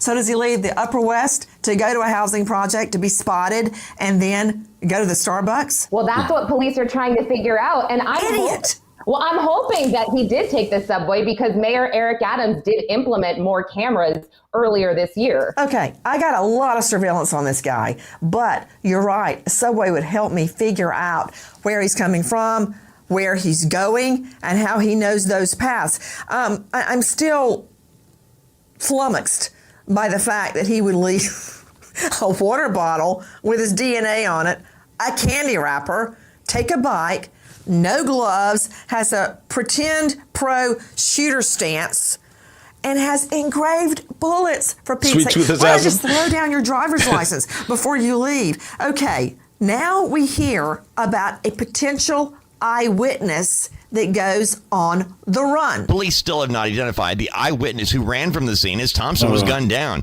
A woman dressed in dark clothing and holding a coffee cup was standing in a doorway just feet away from Thompson when the shooter opened fire. She runs along the building toward the shooter to avoid the gunfire and disappears from frame. Authorities are asking her to come forward, hoping she may be able to provide new details on the shooter. There's a cell phone recovered in the alleyway. We're working through that cell phone. Obviously, we'll be processing it forensically. And as far as words being exchanged. We do not have audio of the incident. We only have the regular video. But nothing from witnesses? Nothing from, well, there was one witness standing right next to the victim when he was shot. We're still trying to identify that victim. Excuse me, that witness. And we also learn that law enforcement has turned their attention back home to Minnesota. Listen. Once again, we're looking at everything. We're looking at his social media. We are interviewing employees. I wonder if in China they would be able to find this person faster, because I just saw this article and they were talking about could facial recognition help catch this person. And I think China has way more cameras and surveillance, I think, than we do. I believe. I don't know. I gotta look that up. Let's see. Who has more? Or USA. China leads the world with over 200 million CCTVs. They're watching everything, and they got everything on some type of card shit. You got to swipe to walk into a restaurant or whatever. I mean, I saw that on a video somewhere. But I wonder if China would be able to apprehend this guy faster. But could artificial intelligence powered facial recognition put a name to the man whose identity has so far eluded authorities? The police have released 2 surveillance camera stills, which have the entire face of the person. Both images are grainy, and his face captured from a sharply downward angle. An expert on facial recognition technology at the University of Michigan said the photo in which the man is smiling contains enough detail for a facial recognition system to yield potential results. That would be really interesting if they could get hits off of that. Viewing family members, we will be speaking to law enforcement in Minnesota. To Bernarda Villalona joining us, high-profile criminal defense attorney, former prosecutor in this jurisdiction. What do you make of it? There's still so much unknown. Nancy. I mean, I'm nervous. I just don't see that there's going to be a someone arrested or apprehended at least for another few. Imagine plastic surgery like that psycho did. The bite killed the jealous woman.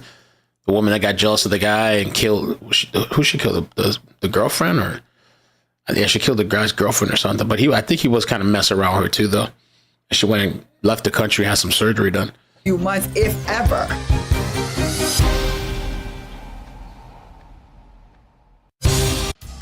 Then at Cocoa Beach. Into the world of Bo. That's the magic we're talking. It's possible. It's Dexcom. Look, diabetes is frustrating. It's unpredictable and controlled. Brand by doctors. Boom, boom, boom. I'm trying to see, looking as well as any other new updates. I mean, you guys think this person will be caught by the weekend? Or we're going to go into this for a while? Next week, Bernarda, Christmas. With the DNA, we believe on the water bottle, the candy wrapper, likely on the bike when it's recovered, and it will be. He's like a deer in the headlights at Starbucks. He's catching every surveillance video around, and he's traveling on public transportation. You still think we're not going to catch him? I think it's going to take a lot of time. And also we have to hope that his DNA is in the system, in the coded system, to be able to identify him, or unless they go into one of the genealogy sites where they try to identify him by someone in his family that may have submitted for DNA. I don't think it's impossible, because also we have. They could get lucky, right? That which is the guy they caught with a pizza box? You have DNA in his pizza box. Pizza box. Somebody big. I don't know why it's not. But the Long Island serial killer, yeah. DNA from a pizza thrown away. Matched DNA found on a victim. But there's been cases too where the killer's DNA is on something, and even if they're not in the system, they do the genealogy thing, and one of their family members at some point had put themselves in the system. A strand of hair in a pizza box. Remember, because of the timing of this, that we're talking about 6 a.m, it is very early. The streets are not packed, so it makes it much easier to follow him via the cameras. So I think that's why the cops and law enforcement has been able to recover so much camera footage of him. So the timing, it helps law enforcement to try to get so much lead. So I think it's a. And I thought the California guy too, the Golden State Killer. He had some type of genealogy thing. DNA from the crime scenes were uploaded to an online genealogy services to create a genetic profile and identify relatives. D'Angelo was arrested after DNA from his car door and trash matched the profile. And he was a former police officer who broke into homes and assaulted women and murdered them, and sometimes in front of the husband and stuff. Matter of time. I just don't think it's going to be any time soon. I agree. Again, this is not a professional. Scott Eicher, what do you make of the fact that New York detectives are now turning to Minnesota law enforcement? You've got to cover all the bases. Not only what, his work is, why he's in New York, but you got to go back to home. If you leave that untouched, you're missing potential evidence. You talked about the prior threats, according to the wife. Well, let's get back there and talk to the employees there. Let's talk about, what his personal life is like. It could be, a romance killing. You never know until you get further into this type situation. Yeah, I would go with a romance killing, as you just put it. Romance killing, really? Something motivated in his personal life before I would come up with a far-fetched international espionage. Poor guy didn't get coverage on his insurance, hatches major assassination plot theory. When motives become more and more far-fetched, they're more and more unlikely to be true. But I can't ignore this. Listen. In February 2024, the Wall Street Journal reports UnitedHealth CEO Brian Thompson is the subject of a Department of Justice antitrust probe. Prominent pension funds in California, including the Hollywood Firefighters Pension Fund, file a federal lawsuit against Thompson and other UnitedHealthcare executives, accusing them of offloading $117 million in company stock before the Department of Justice probe becomes public. The lawsuit claims Thompson knew about the investigation as early as October 2023 and sold 31% of his company shares, making $15 million in profit, 11 days before the Wall Street Journal reported their probe, sending UnitedHealth stock sinking 5%. Wow. Okay. Money, money, money. The love of money, the root of all evil. When you're looking at motives, that helps you find the perp. We know that law enforcement in New York now turning toward Minnesota. Why? But I can't ignore all that money that he pocketed to Joseph Scott Morgan. I don't know if you heard this earlier, but Lauren Collin, I believe it was you that stated he had developed some type of algorithm to deny claims. Yes, one of the subsidiaries developed an algorithm where they were accused of not even caring or knowing which claims were being denied. Crazy. They were just doing this based on the algorithm. But that wasn't him that came up with the algorithm, or was it? It wasn't him in particular. I mean, it was somebody within the company, but of course he could be targeted. Additionally, going back to when you mentioned the Minnesota police, there was a protest at the company's Minnetonka headquarters this past July, which led to the arrest of 11 people. Protest about what? Demonstrators accused the company's insurance arm of a systemic practice of refusing to approve care through prior authorization denials or pay for health care through claim denials. So again, these are Joe Scott. There's a new update now. They're saying that the hostel where the suspect stayed is cooperating with police. Spokesperson Danielle Broomfitt said the hostel where the suspect stayed before the shooting is cooperating with police and can't comment on the investigation. And I guess that's it.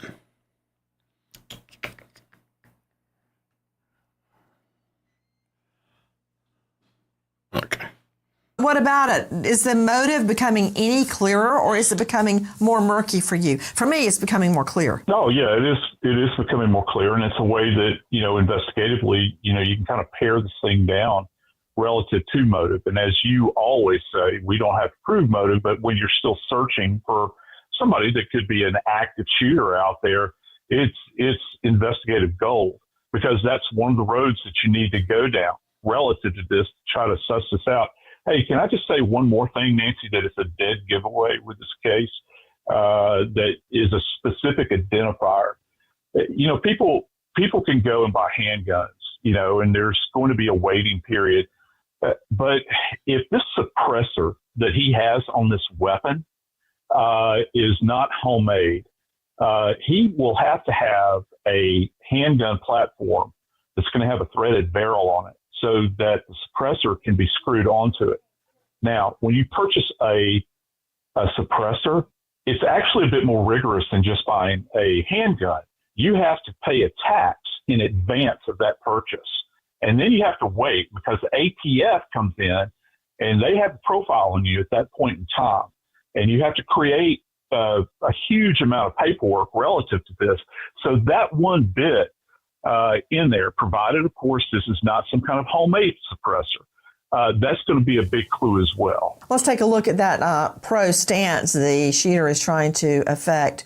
Clearly right-handed. A right-handed male, white, with a specialized camera backpack. That's a camera backpack. I guess he was using it, Joe Scott, to store the gun and any ammo. But that's a specialized and very expensive, nearly $300 backpack he's got on, Joe Scott. Yeah, and what would be the purpose of that, that you would need that level? You want to make yourself small, I would think. You would want to make yourself unnoticeable. One other thing that I've thought about as well, looking at some of this footage, Nancy, is I was really interested if he had layered up on clothing. And I know you prosecuted cases this way before that involved this, where an individual will do, Somebody just sent me this Nerdy Addict post, and it says here, footage shows the person of interest in Brian Thompson's assassination walking up the stairs in a subway station. So, I don't know. Let's take a look real quick. They're saying this is the person?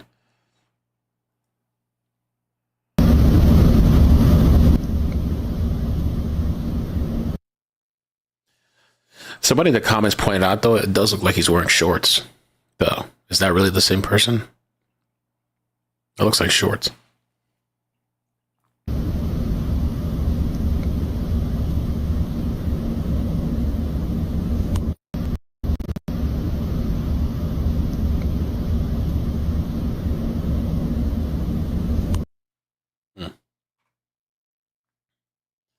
Conduct a shooting, and they're prepared going in. They begin to strip their clothes off. Remember, you've got CCTV footage of this guy, out and about town. Did he rip his clothes off, that top layer of clothing, dump them? Did he have something else in the bag that he could have changed into to change his appearance as well? And this so-called mask that he had is not actually a mask. You can still see his nose and his eyes. And, of course, he's barehanded. So it's weird to me that this guy is not fully prepared, but yet it seems as though he wants to be prepared. Again, these are little elements, little breadcrumbs along the path that they're going to follow in this case. I'm actually thinking they're going to catch this guy in pretty short order. An internet super sleuth claims he may have tracked the location of the assassin using City Bike's tracking data. A data scientist named Riley, who goes by @RTWLZ on X, claims he's been scraping City Bike data every minute and believes he tracks the location of the bike from near the shooting at 6:44 a.m. and straight to a location at Madison Avenue and 82nd Street at 6:52 a.m. Riley turns the info over to the NYPD, waiting on the results. You cannot underestimate the power of citizen sleuths. I can tell you that much, especially after Gabby Petito's case. There are nearly 26,000 public and private cameras throughout Manhattan. To you, Bill Daly, if you had to wager on what his path was, knowing he went into Central Park on the bike, what would it be? Well, first of all, knowing the way people operate, having observed them over the many years, both in the public and private sector, and behaviors of criminals and would-be criminals, is that people are very comfortable in areas that they're used to being in. So I would probably think that this person traveled in a place where he felt comfortable, where he was kind of able to kind of blend into his home environment, not something that's out of sorts. If we're kind of working on this theory, there have been a couple of reports by local media here in New York that perhaps people saw a bicycle and somebody resembling his description exiting the park up in the upper 80s or just maybe 45 minutes later. Perhaps that's the direction that he went in. I think, Nancy, going back to kind of motive, I just want to touch on that for a second, because as much as we talk about perhaps as somebody was a former customer, a former employee. But also in my career, I've also seen where we've had these advocates, people who are out there. You mentioned about protests outside the company, but there are people who become invigorated by the fact that they have a cause. And it could be somebody who's following in those footsteps where they're invigorated because they hear all these things about big insurance and want to take steps on their own. Right now, we are looking for answers, but I know this. I believe he went straight to a Subway en route. He shed some of his clothes, as Joe Scott and I were discussing, but he kept the backpack and the shoes. Had to, because the gun will be in the backpack. I would be scouring every one of those 26,000 cameras till I see a white guy walking along, same shoes with a backpack. If you know or think you have any information on this case, if you think you saw something, you're not sure, doesn't matter. Dial 1-800-577-TIPS, 1-800-577-8477. And now we remember an American hero, Police Officer Sergeant Herschel Turner, Moline Acres, PD, Missouri. Herschel struck and killed in the line of duty. Over 22 maybe it is that person. years serving and protecting, survived by wife, Donna, and 7 children. American hero, Sergeant Herschel Turner. Nancy Grace signing off. Goodbye, friend. Bye, Nancy. This morning, new camera angles and critical images are emerging that appear to show the suspected gunman sought by an army of law enforcement for the murder of UnitedHealthcare CEO Brian Thompson. The suspect arrived in New York 10 days before the murder. Police are investigating whether he paid cash and used a fake ID to rent a room at an Upper West Side hostel, according to 2 law enforcement officials. Authorities say these clear photos are of a person of interest taken at the hostel, where the man had a flirtatious interaction with a woman working at the desk, according to a law enforcement official familiar with the matter. Got a male, I'm going right, black man, cream colored jacket, black gloves, about 5'10". There's also a wave of new videos tracking. What's that? I don't know if I've seen this one in the middle here. There's also a wave of new videos tracking a man who may And look, it's the video we just played to on the side. be the suspect around New York City. From this shot of someone with that distinctive gray backpack leaving a Midtown subway station at 6:15 a.m. to this footage of what looks like the same person bending over near a pile of trash near the site of the shooting. And police are investigating this video taken right before 7 a.m. that shows a man 30 blocks north of the murder scene about 15 minutes after it happened, biking near Central Park, this time with no backpack. We're on the right path, and we believe we're going to apprehend this person. Those images showing the person of interest's face could also allow investigators to use facial recognition technology to ID him.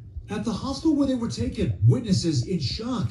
One saying she shared a room with 2 strangers and checked out the day of the murder. It makes you second guess who you actually say. It's JMD, how you doing? A senior New York City law enforcement official telling NBC News that before the shooting, the suspect bought 2 protein bars and a water bottle from a nearby Starbucks, and that authorities were able to locate. I wonder why some articles kept saying you got a coffee. I read something say you got a coffee, but the most consistent thing I've heard is 2 power bars and a water bottle. And collect the discarded items, which could contain vital clues.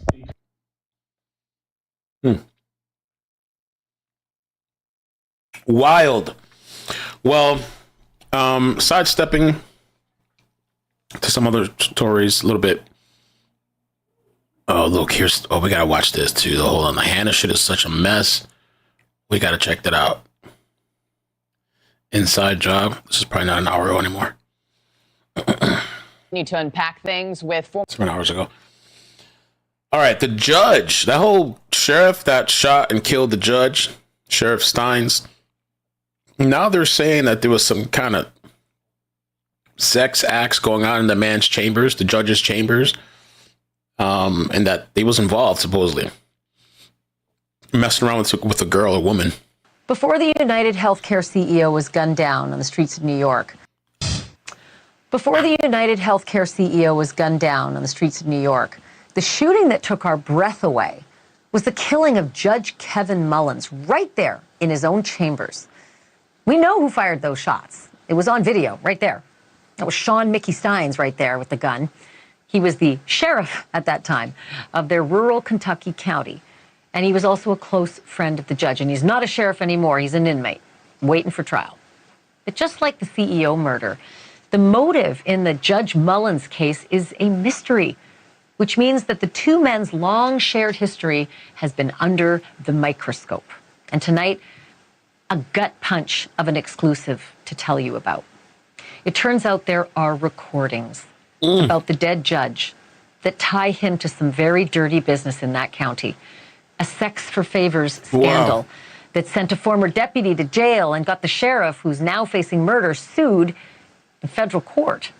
News Nation investigative producer Allison Weiner uncovered these recordings, and she joins me live now. You're such a great producer. I mean, we send you out to dig this stuff up, and then I have to have you on television to report it. What kind of a recording are we talking about, Allison? Well, these are recordings from the criminal investigation into Deputy Fields, the guy that went to prison for the sex for favor scandal. And Deputy Fields was convicted of rape 3, of sodomy, and also of perjury. So the recordings are from his victim. And she subsequently has filed the civil rights lawsuit in federal court. The victim is Sabrina Atkins, and she was interviewed by police about what had happened to her when she was an inmate in Fletcher County in Whitesburg. And that's where Sheriff Stein was working, and also where Ben Fields was working. And these recordings, I was listening to them, and I just sort of stopped and was like, I'm beginning to see that Sheriff Stein's life was coming apart, like sort of one thing, one block at a time. And this was not a good thing that I was listening to. And let's take a listen to it, and then we can talk about it. He does have some videotapes of some stuff in the judge's chambers. What kind of stuff? Just with girls, sexual and stuff. What describe? Have you seen the videos? I've seen one partly, just him having sex with girls for the able to get out of jail. Who was having sex? Ben and just some higher ups up there. Higher ups and some higher ups. Who? The judge and the judge. You saw the video. Yeah. What did you see on the video? I mean, I've seen Judge Mullins having sex with a girl. Who was the girl? I don't know, because I don't know a lot of people from over there. Where was it at? In his office, in the judge's chambers. Is that the same place that you were meeting Ben? Is that how you know it was the judge's chambers? And this was Judge who? Mullins. Allison, wow, that's pretty clear. That's her saying Judge Mullins was having sex with these people in his chambers, just like the other deputy.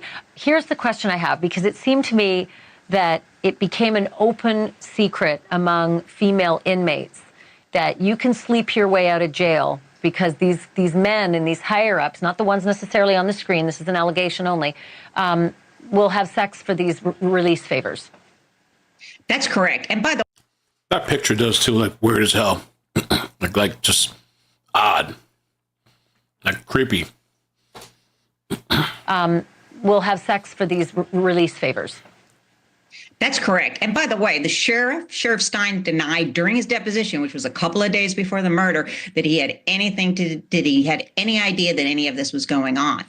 But the fact is that the plaintiff in the lawsuit, again, Sabrina Atkins, said that she had heard rumors and that you could exchange sex for not having to wear your ankle bracelet. She didn't say that specifically, but for some favors.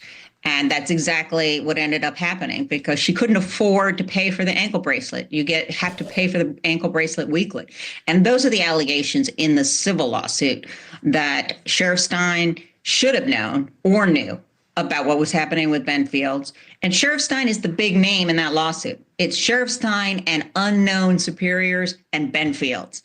So he was facing some heavy damages and the loss of his entire career based on this civil rights lawsuit. And frankly, the plaintiff's lawyers told me, Ned Pillersdorf has told me several times, because it's like they were running a brothel out of that courtroom. Wow. Unbelievable. Well, I feel like it's just the tip of the iceberg, because there's still a lot more to connect Stein's allegedly murdering the judge based on what the judge maybe would have said to bring Steins more into this picture. So you're invited back, anytime. Just knock on the door and you're on. Allison Weiner, great. Thanks for watching. Go to Wild dog bounty hunter. Thanks for staying with us. So police say dogs on the case. Hannah Koyabashi, she's still missing. Had a bunch of people looking for her and turned out to be a mess of a story. People want refunds. She had a flight from Maui to going to LA, and then I was supposed to go to New York. Just a messed up, ridiculous story. And now people are upset because the police said she voluntarily left. And, the father offed himself. And I had a video to share. I think JLR posted it. I'm trying to find it real quick before we play this one. Yeah, here. This is the aunt of Hannah. In different routes. I want to address that me and my family definitely have taken different routes regarding this. A couple days ago, they decided to hire a criminal attorney, and I didn't really feel there was a need to do that. I didn't understand it. With doing that, they also wanted me to deactivate my accounts, or what was told to me. And again, this is my livelihood, so me and Jason, we just couldn't do that. And also... Oh, I forgot. Maybe somebody in the chat could tell me. She's into social media or something, huh? She does something online? I never looked into it. I forgot what they said she does. They wanted for me to be silenced and not talk about anything or what a mess or what my perspective is, and I didn't kind of want to do that either. And I want to make something very clear on here. I have nothing to do with the GoFundMe. I have never had anything to do with the GoFundMe. Oh boy, I've here never we go. mentioned it once in a single interview that I've done. That is my sister, and I think that probably is true. I think I did see that. Maybe it was set up by my other niece, Sydney. Oh, yeah, Sydney. I did see Sydney. I know a lot of people are saying a lot of things about that with me, and I don't have anything to do with it.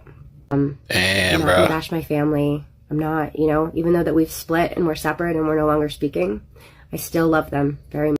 So the family's having problems. Major split. They probably have had problems before, though. We're just seeing this now because of the story and stuff. But this girl doesn't want to come home, doesn't want to be found. It seems like, I guess, Dog the Bounty Hunter had some comments. she's not missing per se. She might have done this on her own. She didn't seem like she's been harmed in any way. How does that search differ from the typical fugitive you hunt down? Dog. Well, it doesn't. The only thing is that, I went into Mexico once after Andrew Stewart Luster and was arrested, and I had to break out of jail and get back to America. So I will not, I promised the Mexican government I would not go in there, looking for anything. So, but my daughter, Cecily, we knew Hannah. She spent the night at my house. Oh, yeah, I hate to say that. Cecily's good friend 6-7 years ago, a couple times. And then my other daughter, baby Lisa, is, she is an incredible seek and finder. So what they both found out was that Hannah got married in Maui before she ever disappeared. She was legally married. They have pictures of them in Maui, the husband and her. And so she might have left on her own free will. She might have, married this guy. We don't know what nationality he is, but they did get legally married in Maui, Hawaii. And does the family know who this is? Is the family aware of this fact? Well, yes, I think they do, because I think it came off on someone's social media, the pictures and all that. And what I saw, it said, somebody in the family said, don't let this get out there. And it's, we respect, I was in Hawaii 26 years, and we respect all Hawaiians. I still do. But when this child, she's still to me a child, is missing like that, we got to find her, because the dad was so distraught, I think, that he couldn't find him. He took his own life. And I was wondering if there was some, did the dad do that? Was there something? And the family, there's cameras showing the dad goes to this parking structure. No one was behind him. No one pushed him. And the family has said, they're sorry that the dad took his life. And, if the dad is Japanese, and even though we're all created the same, or we're all equal, we're all not the same. And Japanese have a complete different culture than we do, I guess, in America. I don't know why he would just he would jump off and kill himself. It's hard to explain why people do this. Sometimes they come out of nowhere. You might think you know somebody. So I totally hear you. Dog, before I let you go, I have to ask you real quick. If the police are saying there's no foul play and the family's suggesting otherwise, you'd have to say either Hannah's lying in her text or the police are getting it wrong. What do you think it is? Real quick, 30 seconds. Well, the police department, I know a lot of cops in L.A., well, they are good. Okay. And I'm not a cop lover because, some of them are bad, but not everywhere. I mean, everywhere they are. But the cops in LA, no matter what people say about what they are good at investigating. And they don't, it's not, they don't care. They know, I bet they know she got married. I'll bet they all know that. I bet they know she got married and they're in it. They've got so much to do. They can't look for a missing person. I will just say, I think for everybody's sake, we need some answers. We need some answers one way or another. Well, a lot of people were talking about just moving on from it, questioning if they should just move on from it because people have been spending resources and she just seems like she's obviously evading being found, doesn't want to be found. Former New York police officer and president of Q Verity Secure, Bill Stanton. Bill, good morning to you. Thanks for hopping back on with me this morning. I guess he's on again. Day 3 of trying to track this guy down. And authorities released a couple of solid photos yesterday. Alex just showed us them. Are you surprised that we don't have a name at this point, that a family member, a friend, a coworker somewhere out there hasn't come forward and say, hey, guys, this is Joe, I leave with this motherfucker. I can go either way on this. I mean, if it was one of our family or friends and we saw a partial or three-quarter picture, absolutely we would be able to identify. We don't know if this person is a foreigner. We don't know if this person is a loner. So, yes, it can go either way. But between you and I am surprised, but a phenomenal job by the NYPD in getting the ball this far advanced. Yeah. It's a matter of if, not when. They catch him now. And to these surveillance photos, all of this is happening in one of the most surveilled cities in the country, if not the most surveilled. Do you think he's more skilled than we think? Well, it's interesting you say that. I've been talking to my associates on this. Well, he's not average citizen, but he's not master assassin either. There were so many mistakes. And this whole thing, it almost reads like out of a comic book or something we'd see on Netflix, leaving the bullets, leaving clues, either the person. They're saying other companies as well now have removed their CEO listing. We mentioned UnitedHealthcare. We mentioned CVS. Now it's being reported that Blue Cross Blue Shield, CareSource, and Medica have all redirected their leadership pages to either its site's homepage or About Us. Many pages for individual executives' biographies are turning up not found. So the execs are on the run. Damn. Scrambling and scraping. Trying to get security, hire security firms. They're scared. Oh, shit. Person is maniacally intelligent or just a fool. What about insider knowledge? He's so calm, cool, and collected. He knew Brian Thompson was going to be walking into that hotel that he wasn't staying in, came from Atlanta. Does that scream insider knowledge to you? Absolutely. The whole way this unfurled, and it's going to sound like I'm contradicting myself, but his comfort with violence, the way he cleared the gun showed a working knowledge, but not a master knowledge of gunplay, because he would have had the right rounds. The gun wouldn't have jammed. So, more than the average person, but not a master assassin. How do you read into it that he shot him in the back and the leg? He didn't shoot him in the head before he ran off. Do you read into that any sort of way, Bill? Yes, because the way I'm trained, it's called a Mozambique, 2 to the body, 1 to the head. That's way you eliminate any chance of them surviving. We don't know that he specifically aimed for the leg. It just may have struck him in the leg. But what was interesting, that he knew he had to take 3 shots to get the casing out. So this was well thought out.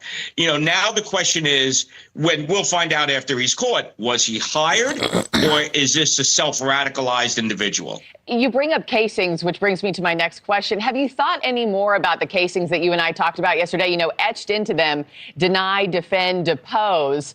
Does that scream motive, that this was a disgruntled policyholder of sorts, or are we wanting it to be that because that would make for a better story? Well, that's exactly right. I mean, or is the perpetrator looking to throw up a smokescreen? Could he have been hired and made to look like someone who was burned by the system? So many questions will hopefully be answered once he's captured. Between AI and facial recognition, and if they know that he came from Atlanta, if that's his point of origin, this is accelerating probably more than certainly they're working with the Atlanta. They're saying breaking news. They're saying Nick Fuentes has been arrested for assaulting a woman. So this lady showed up to his house. There was this drama. I guess he got doxxed, and so people started just rolling up to this guy's house. This was I forgot how long ago this was. It was recent, and so the lady, I guess let me see. Hold on, let's play the clip. She rings her doorbell, but he's waiting and just pepper sprays her. Oh my God! What are you doing? Get the fuck out of here! Damn. I mean, I wouldn't appreciate somebody showing up to my house either, but I don't think just her ringing the bell, you can be justified in pepper spraying. I mean, I don't know what her intentions are or were. Let me see. But then he takes her cell phone inside. You don't know who Nick Fuentes is? Oh my God, you probably don't want to know. Wow, you guys don't know. So he brings the phone inside his house. Arrested and charged with battery.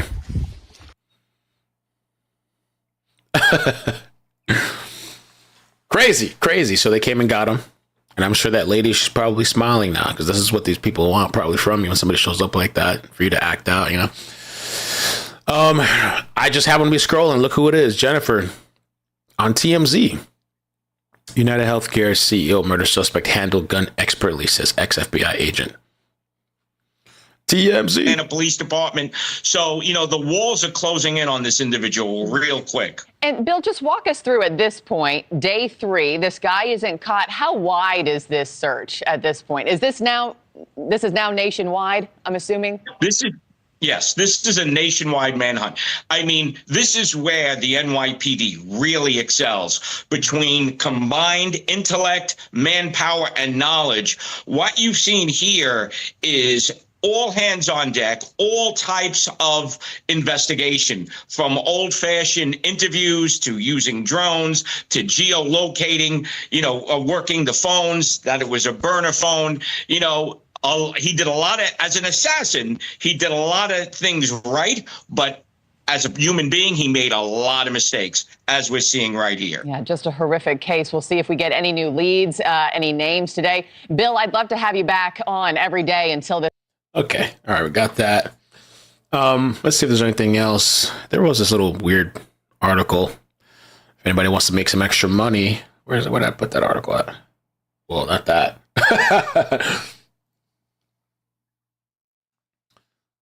Guess I lost it. There was an article about back scratching that is becoming like this popular thing. People are signing up to be back scratchers. Let's see.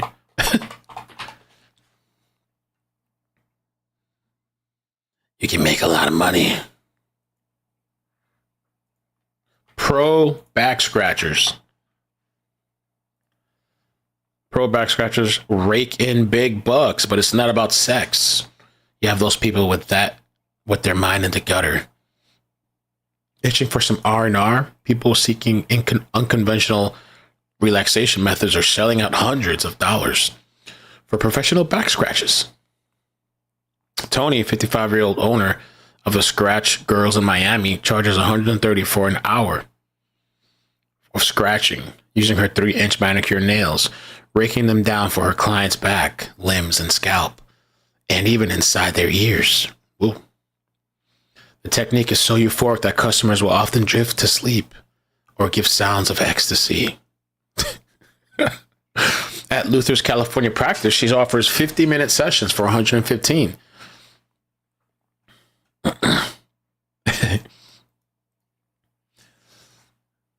Her services are so popular that she also travels to major metropolitans, New York, Los Angeles, Philadelphia, to see her clientele. Soon she hopes to take her practice on tour to Europe.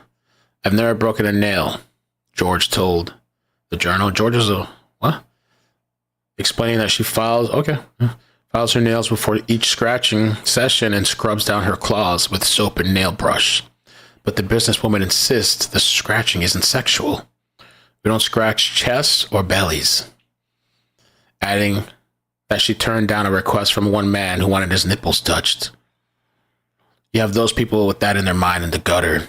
But George isn't the only professional earning a living through non-sexual scratching. Julie Luther opened a Pasadena, California soft touch ASMR spa. They do ASMR professional like that? 2 years ago, recently quit her 6-figure job to pursue scratching full time. Offers 50-minute sessions for $110. While slots fill up a week in advance, she refuses male clients after instances of unusual requests. I won't do it.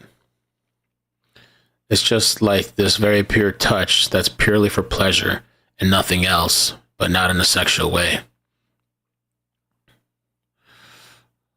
Okay, so no real massage. I guess it's just like a back scratch. In New York, home to the unconventional practice such as automated robot massages, the first of the city's scratch spas are starting up. They gotta have some. They're gonna have black market ones too, though. Offer extra. Once you got the extra ones going, the black market ones, it's gonna beat all the regular ones.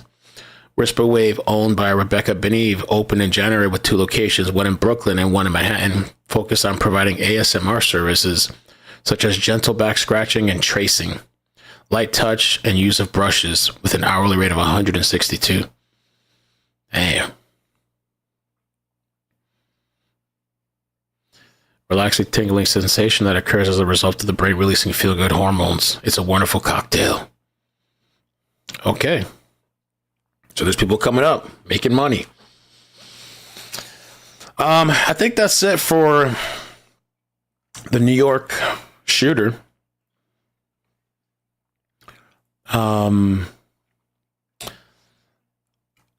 This evening I'm going to be busy for, 2 hours, maybe 3. But tonight, if anything happens, chase, standoffs, or the killer. If the killer's found while I'm at this, I guess I said at restaurant, I'm leaving. I'm just getting up. Gotta go. I'm sorry. I'm leaving. Fuck it. Leave everybody behind. If it happens. The judge, defense, and prosecutors, Daphna Uran and Jillian Shartner, are back. Jury note. They're forcing the jury to come to a conclusion with the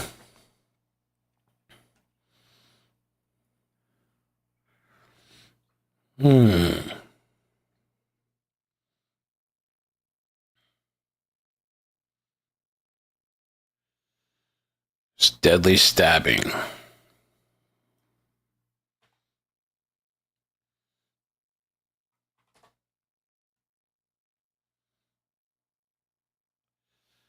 Homicide investigation. A fatal stabbing took place early Friday in Pickett's Downs area, what the sheriff's office described as an isolated incident that was domestic in nature. There's a press conference. You want to watch this right now before we... I don't know if we should start a new live stream or just watch it. Some domestic situation that happened, stabbing.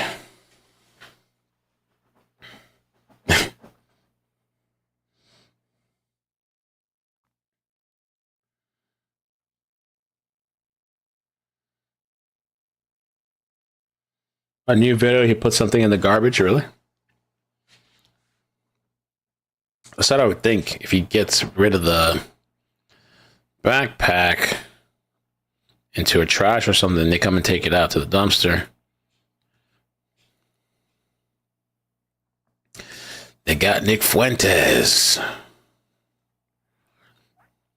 He'll probably be out on bail, but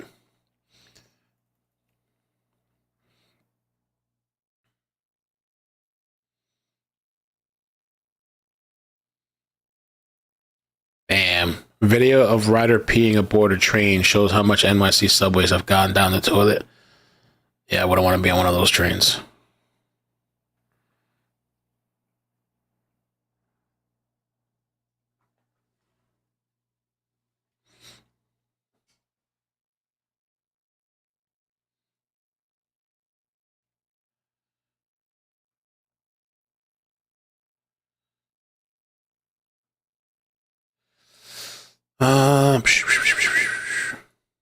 Okay, I guess let's just stay and watch this. This was sent to me. It's a stabbing. See what's going on with that. Stabbing. So it must be something if they're doing a whole press conference on it. So at around 12:30 this morning, the Seminole County Sheriff's Office received an emergency call at the location behind us that a stabbing had occurred. From 12:30 this morning, we've been conducting a murder investigation into the stabbing death of Kristen Stevens, 40-year-old female, obviously, who lived at the location. The initial report came in as somebody who was at the location fled to a neighboring home, called 911. Again, that was about 12:45 the call came in. Deputies responded nearly 4 minutes later at the location. Responded at the location, immediately came in contact with a male who was later identified as a 16-year-old male who is an occupant of the home, the son of the victim, and not involved in the crime. A report was given that another male suspect who has not been publicly identified yet was stabbed in the leg, went to a neighbor's home, report what had happened. His report is that around 12:30 in the morning, a hammer or a breaking of a glass in the master bedroom. There's two French doors. The French doors are made of glass. There was a smashing of the window. There was a hammer located on the inside of the residence, and he awoke in the bed with the victim to another male on top of her, stabbing her what appeared to be a knife. Well, he attempted to kick the perpetrator off. While he was kicking the perpetrator off, was stabbed in the upper portion of the leg one time, realized that he was not prepared to address it, fled out that same door that was the point of entry of the crime. Ran to the neighbor's house, called 911. Deputies arrived, cleared the house, immediately came in contact with the 16-year-old, identified that he was not involved, and as they searched the house, they found Kristen Stevens on the floor of the bedroom, deceased, appeared to be stabbed multiple times, up to, it was a horrific scene, probably up to 20, 30, up to 70 times stabbed what appeared to be up to 70 times a kitchen knife that was located next to her body at the location.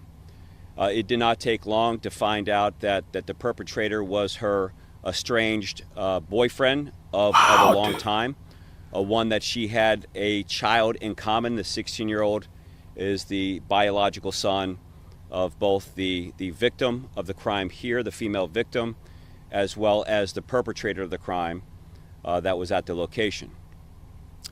Their history has been a long history over about an 18-year period of domestic violence and injunctions dating back to 2014, where in Orange County, Kristen had filed for an injunction alleging a strangulation, other types of domestic-related incidents. That went to court there. There was an injunction filed in Orange County. There were, again, in 2022, was a domestic violence call that occurred when they were traveling back from a boating incident at the coast. Deputies responded to the location and ultimately made an arrest on Kristen as the perpetrator after she had scratched the face of the estranged boyfriend, James Lindsay. James is a 42-year-old. Our victim, Kristen, is a 40-year-old. She was then the suspect in that crime.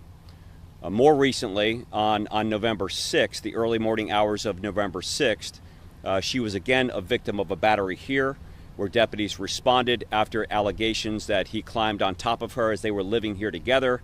Ultimately, an altercation ensued. She had a bruise to her face, had a bruise to her leg, and ultimately he was arrested for domestic violence at the time. A temporary injunction was issued for her protection. Ultimately, a final injunction was issued on November 20th, and a part of that injunction was he was to surrender 21 firearms and all ammunition that he had in his possession, which he complied with.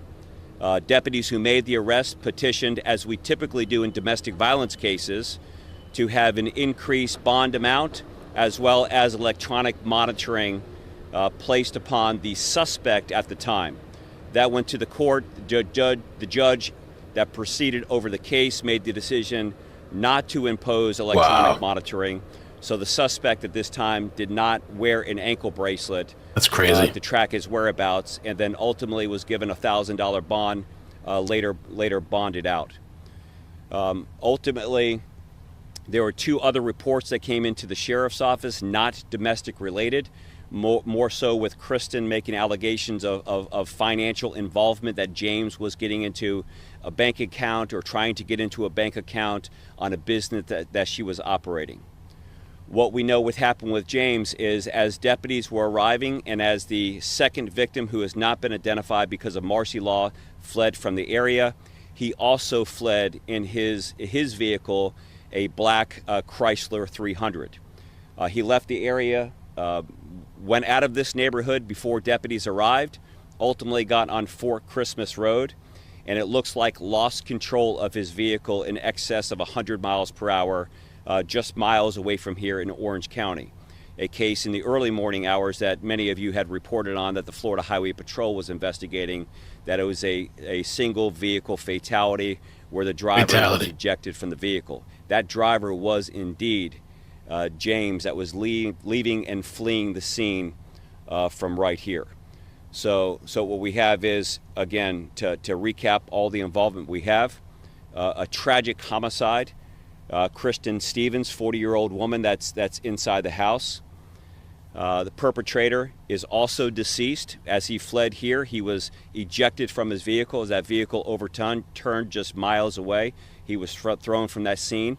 That crash was identified 4 hours after the report here, largely because there was nothing visible on the roadway. It would be hard to even see the vehicle. It's just a dark area. If you go down Fort Christmas Road into Orange County, there's a pretty aggressive and significant bend where that is. It's likely he was fleeing in excess of 100 miles an hour, was not anticipating that bend, took the vehicle off the road and was ejected from that vehicle. He was located at that scene. A 16-year-old boy that was not involved, who was sleeping, it was here, was inside the house. I mentioned that the most recent domestic report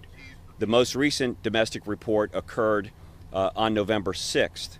That's when he was arrested. That's when a temporary injunction was submitted.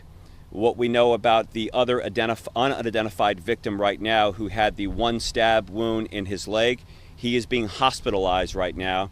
He is likely to make a full recovery. He has not been identified because of Marcy's law. She recently met him through an online dating app. They had built a relationship over the past couple of weeks. They were together last night, and then ultimately, after leaving the gym, potentially having dinner or something like that, he returned back here. The son, 16-year-old son, was already asleep by the time they got back here. We're thinking that they got back around 10 o'clock or a little bit after 10 o'clock, a couple of hours before the estranged boyfriend broke in through the glass window in the back, again, smashing the window. It looks like a hammer. immediately coming in, jumping on top of her, on top of the bed, stabbing her numerous times. When the other victim saw that, tried to kick the perpetrator off, was stabbed in the leg. He fled out that back door, went to a neighbor's house, called 911. Deputies arrived 4 minutes later. We're on scene, we assess, and we've been out here ever since doing forensic examination. Our team is still here. Again, no threat to the community, connecting the dots on all these circumstances and situations. Part of that is getting those reports from Orange County, making sure that we can identify, connect the two scenes now together, and that's where we're at. An incredibly tragic, frightening event for everyone that's involved. Sheriff, there's a lot to unpack there, so I want to make sure that I'm understanding. So Mr. Lindsay and Ms. Stevens had a lengthy relationship.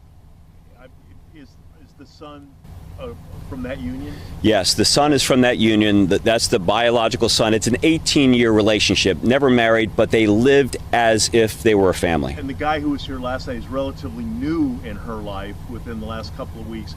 And I guess the assertion from the sheriff's office is this estranged boyfriend didn't like it and was intending to do something very violent to end it. That's exactly the report. It looks like she was in a new relationship. The estranged boyfriend did not like that. He was probably conducting some type of monitoring or surveillance. There is previous reports that had been filed for an injunction that suggested that he was incredibly jealous, that he would work with his friends to monitor her whereabouts and behavior. And again, she was receiving services from our Invest team. That's that wraparound services between the sheriff's office, the state attorney's office, and our victim advocacy groups. This time of year, unfortunately, we see so much domestic violence. We had a domestic violence incident in Titusville this morning where there's an officer-involved shooting and the suspect is dead. We had a doctor in Windermere yesterday arrested, allegedly killing his wife. Then we have this. This is that time of year. What was your advice to people who are in relationships where violence is unfortunately part of it? Yeah, so the people that are in relationships, it is an incredibly dangerous and yet tricky situation to be in when it comes to victims of domestic violence. I can understand where many victims would feel alone and embarrassed and ashamed and worry about self-sufficiency when it comes to that. But there are absolutely resources and organizations that are available out there that can provide a safe haven and a shelter and resources to not only keep that female victim, and in many regards it is a female victim, but it keep their family component together as well. So we want people to reach out and call. There's countless numbers of times where victims of domestic violence end up going back to the abuser. In this particular case, we know that it went back and forth. She was the perpetrator on at least one of the 3 incidents that we're aware of. But talking to people that knew her well, in spite of the only 3 reports, they had indicated, her family members had indicated that this was a long, domestic, challenging relationship. The best messages out there is there's people out there, not only criminal justice organizations, there's people that specialize in this that would be more than happy to give whatever resources and help to make sure that the victim is protected, and then we can provide some level of stability for the family. This 16-year-old is now without a mother and a father. Your response to that? Yeah, we have a 16-year-old boy who is incredibly brave and courageous, and our team is providing every bit of service that we can provide to him. He is not only a young man; he's a student. He's a person that has lost his mom and dad in one particular incident, and words can't express the grief that we have as a community, as an organization, and we want to do all that we can to make sure that we're providing the adequate services to support him, not only now but into the future, and not just him. I mean, he's probably the most important part of this dilemma right now. I can't even imagine being a 16-year-old boy being awakened by deputy sheriffs that are responding to such a tragic and emergency call, and then receiving the tragic news today of what had happened. But there's other family members that are involved with that as well, and we're going to embrace and we're going to work with our professionals that support him and the entire family. Speaking to neighbors here today, many didn't suspect that there was domestic violence happening at this home, even though a month ago. We know that it happened here. What would you say? What recommendations do you have for neighbors to check in on their neighbors? Yeah, I think when you come to neighborhoods, and this is a wonderful neighborhood, incredibly low crime rate. I mean, you know, people are connected to one another, but in many regards, we don't know what's happening in the home or behind the walls that are next to us. And I think that part of being neighborly is to be that voice and to check in, and of course, anytime you see something that may appear out of the ordinary or suspicious, it's incredibly important to report that. It did not happen in this particular case, but many domestic related situations that we have experienced in the past sometimes evolve out of the house where somebody is aggressively driving away, or some of those conversations are playing out in the front yard. And I think that this is another example of how tragic and how dangerous these domestic related incidents can be. So, out of curiosity, the knife that was used, was it from here? Do you notice that a knife was missing? Or yeah. Did you bring it? Well, we're still going through and forensically examining the entire home. Crazy. I don't know if the knife was brought with him. There was a knife actually located on the outside of the double glass French doors, the point of entry. It does not appear that knife was used in this particular crime. So there's no telling whether or not there was just a knife on the porch or he picked it up on the way coming in. That's something that once we get all the way through the house, we do a complete and full inventory. There's not a whole lot of eyewitnesses that were directly to the scene. Of course, the son was inside the house, but he was not in the bedroom at the time. So that's something we'll go through and find out where he got it. But it was a kitchen-like steak knife. Sure, was a knife laying next to her? Lived here until recently?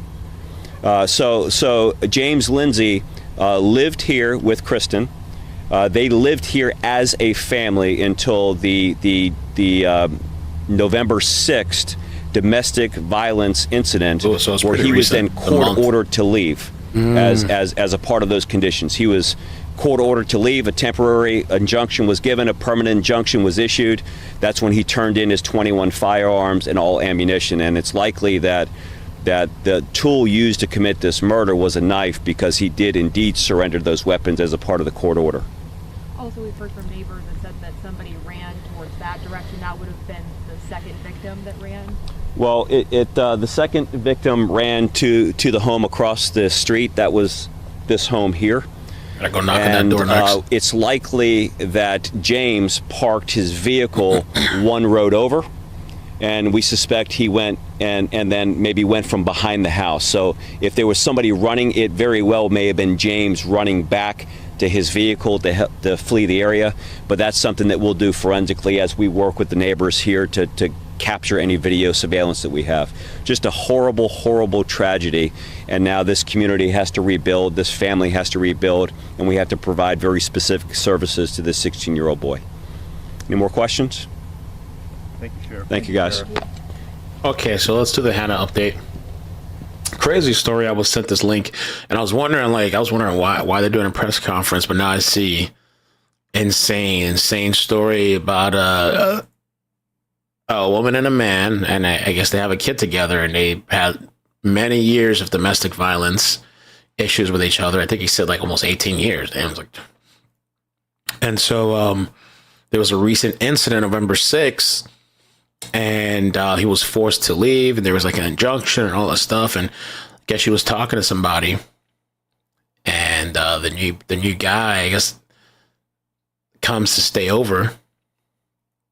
And the cycle is probably watching her every move, probably standing in the bushes or something, watching when she comes and leaves. And I guess he saw, maybe he's already suspected, or maybe he knew, but I guess that night he saw this guy coming in there. And this guy went into a rage. I want to see, I'll try to, not right now, but maybe later tomorrow. We'll see if we can get an update. I want to see what this guy looks like. But he flies into a rage, busts down one of the doors, because it was I forget what they call it, the glass door, whatever. He busts it down with a hammer, and then maybe a knife in the house. Goes into the room while they're both sleeping, I guess, and starts stabbing this woman. And while he's stabbing her, the new guy wakes up. He's like, oh shit. So he tries to kick this guy off, and then trying to do that, the guy stabs him on the foot or the leg. I think he said the leg, actually. And so, honestly, the new guy, if he tried to stay and fight, I don't know, he'd probably be dead. Unless he had a gun on him or something. But if he tried to, like, physically fight this guy, because suppose this guy stabbed this woman up to, I think he said, to 30 to 70 times. I mean, completely enraged. The new guy runs out and goes to the neighbor. And then the kid was at the house, too, I think. So the kid was there. And so the guy, after stabbing, I guess starts running, gets in his car, and starts driving 100 miles an hour down the road and crashes and dies. Completely enraged, nut job. Just crazy.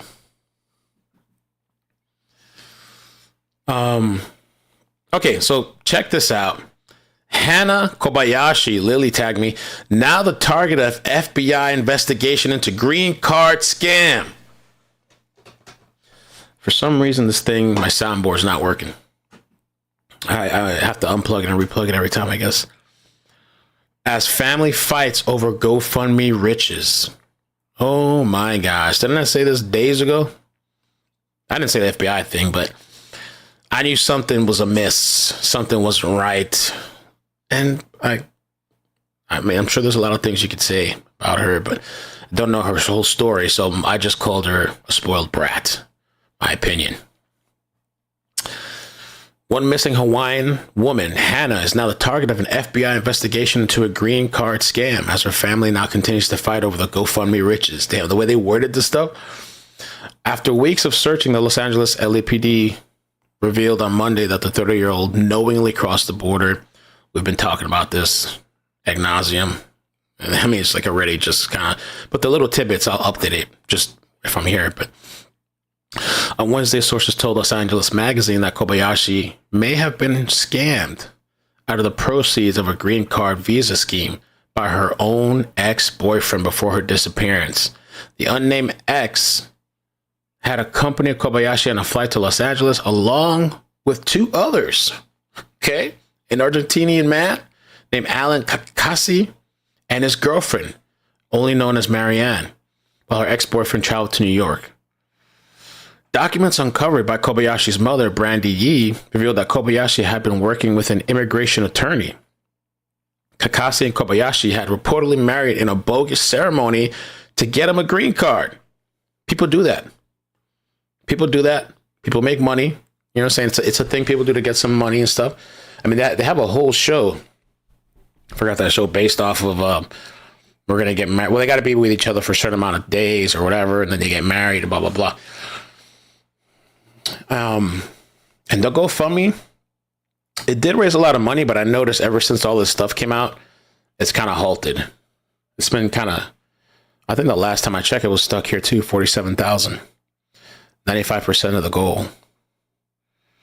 And, you know, they say that these funds are for food and hydration for the search teams, most of whom volunteers, transportation for our family, communication devices, and extensive search with no cell phone service, a media campaign, temporary accommodations for essential personnel, on-site support for our family. And, you know, the father passed away. She did an update a couple days ago, 3 days ago. And she just reiterated that your donations have helped me pay for food and hydration for the search teams, most of whom have been volunteers. Same stuff.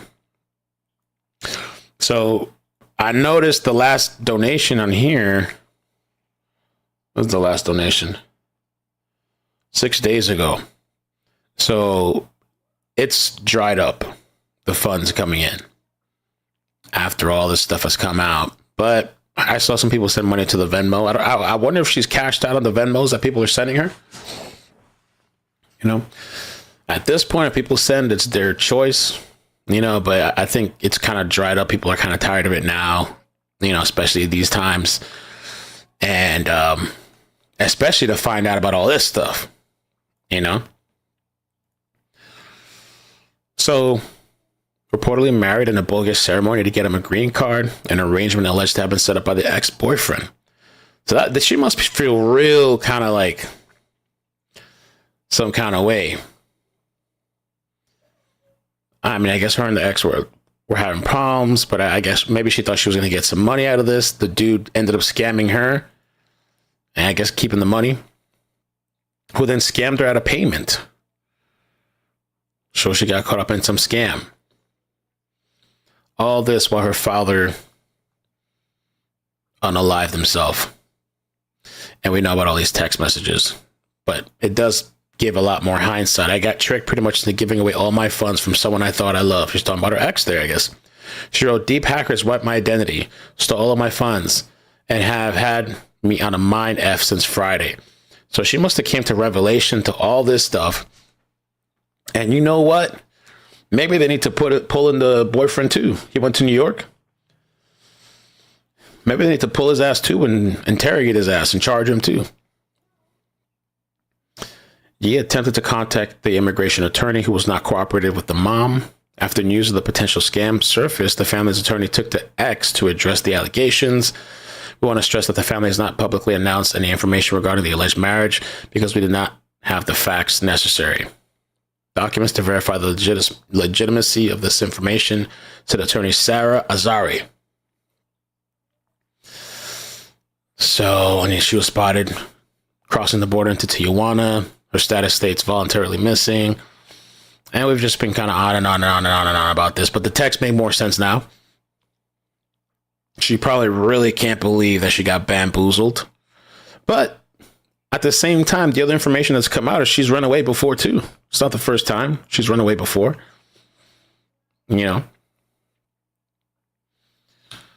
So that's, I guess, the update now.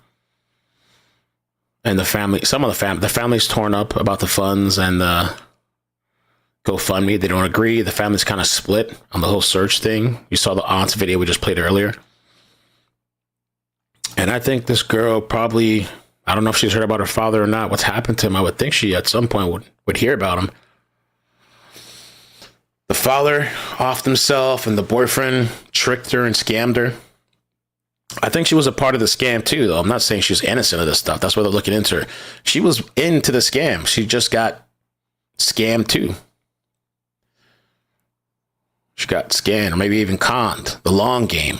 Guy was in a relationship. Things didn't work out. Okay, don't worry. We got this plan. We're going to get this money. We'll work things out. And a scammer got scammed. Allegedly. That's just my thought.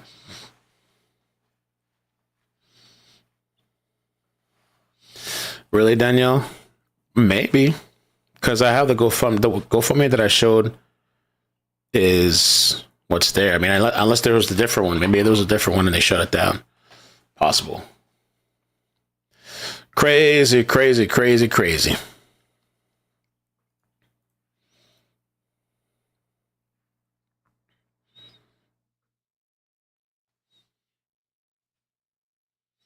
They said the father was on video, according to Dog the Bounty Hunter. They said they have video of him doing it.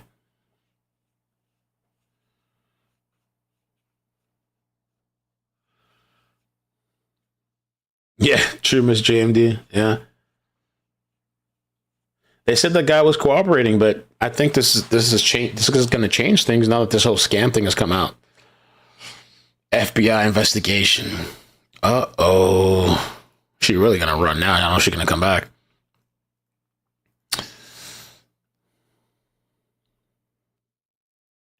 The judge moves to dismiss manslaughter. Okay, is that what's happening? I saw something like that too. Daniel Penny jury has reaffirmed they are hung on count 1. Judge Willie has said he does not think they can go and consider count 2. ADA Yoren says she might dismiss count 1 and call it acquittal to get to 2.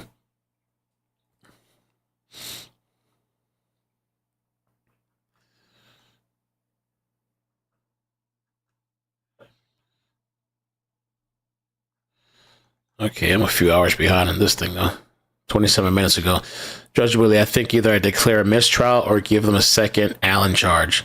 Maybe tell them to come back on Monday, but I don't know what I would say. There's no point to that if we don't resolve this first. Damn. We might get an acquittal. All right. No, you're good, Ras. I wasn't sure about that either for a while. I figured maybe they had some camera to confirm, but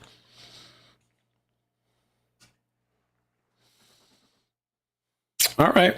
Well, I guess that's it for now. Thank you guys. Excuse me. Gonna die on stream. Exchange. We're going to keep a close eye on what's happening at the White House. Close eye on what's happening at the White House. Very interesting exchange there. But we also have breaking news for you in the Daniel Penny trial. Another message has been sent forward to this judge that says that they are not able, the jury is not able to reach a verdict on the top charge, second-degree manslaughter. Andy McCarthy is still with us, former assistant U.S. attorney. We're going to keep a close eye. Okay. Amazing. Well, it's been good hanging out. Been here for a couple hours. Not bad. I mean, how long? Oh yeah, 3 hours. Not bad. Yeah, if you guys could hit the like button on the way out, and later on today I'll be available. So if something pops off, breaking, I'll come back. Hopefully it's not while I'm out, but Nick Fuentes is the talk of the internet.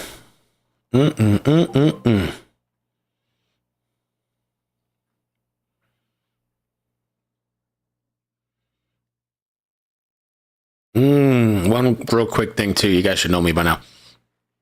One quick thing, a new update. This is according to cop sources. They suspect that the UnitedHealthcare CEO killer has left New York, which wouldn't surprise me. It's believed by police to have left New York. Interesting.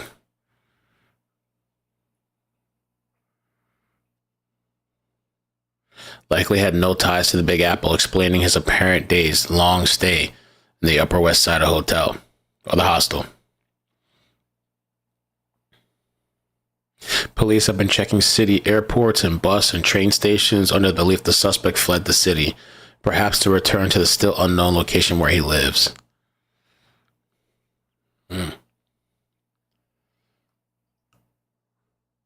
Okay. I was wondering that. Is that true? Bama, if you could find me that, because I heard somebody mention that like yesterday or something in the chat, but I wasn't able to find something on it. That would be interesting. What's going on outside, jeez? Healthcare CEO.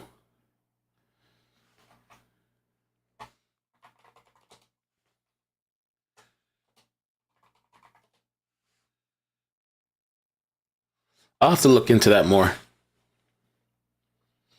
NY assassination is in Atlanta. Do you think he's in Atlanta because of maybe the bus trip?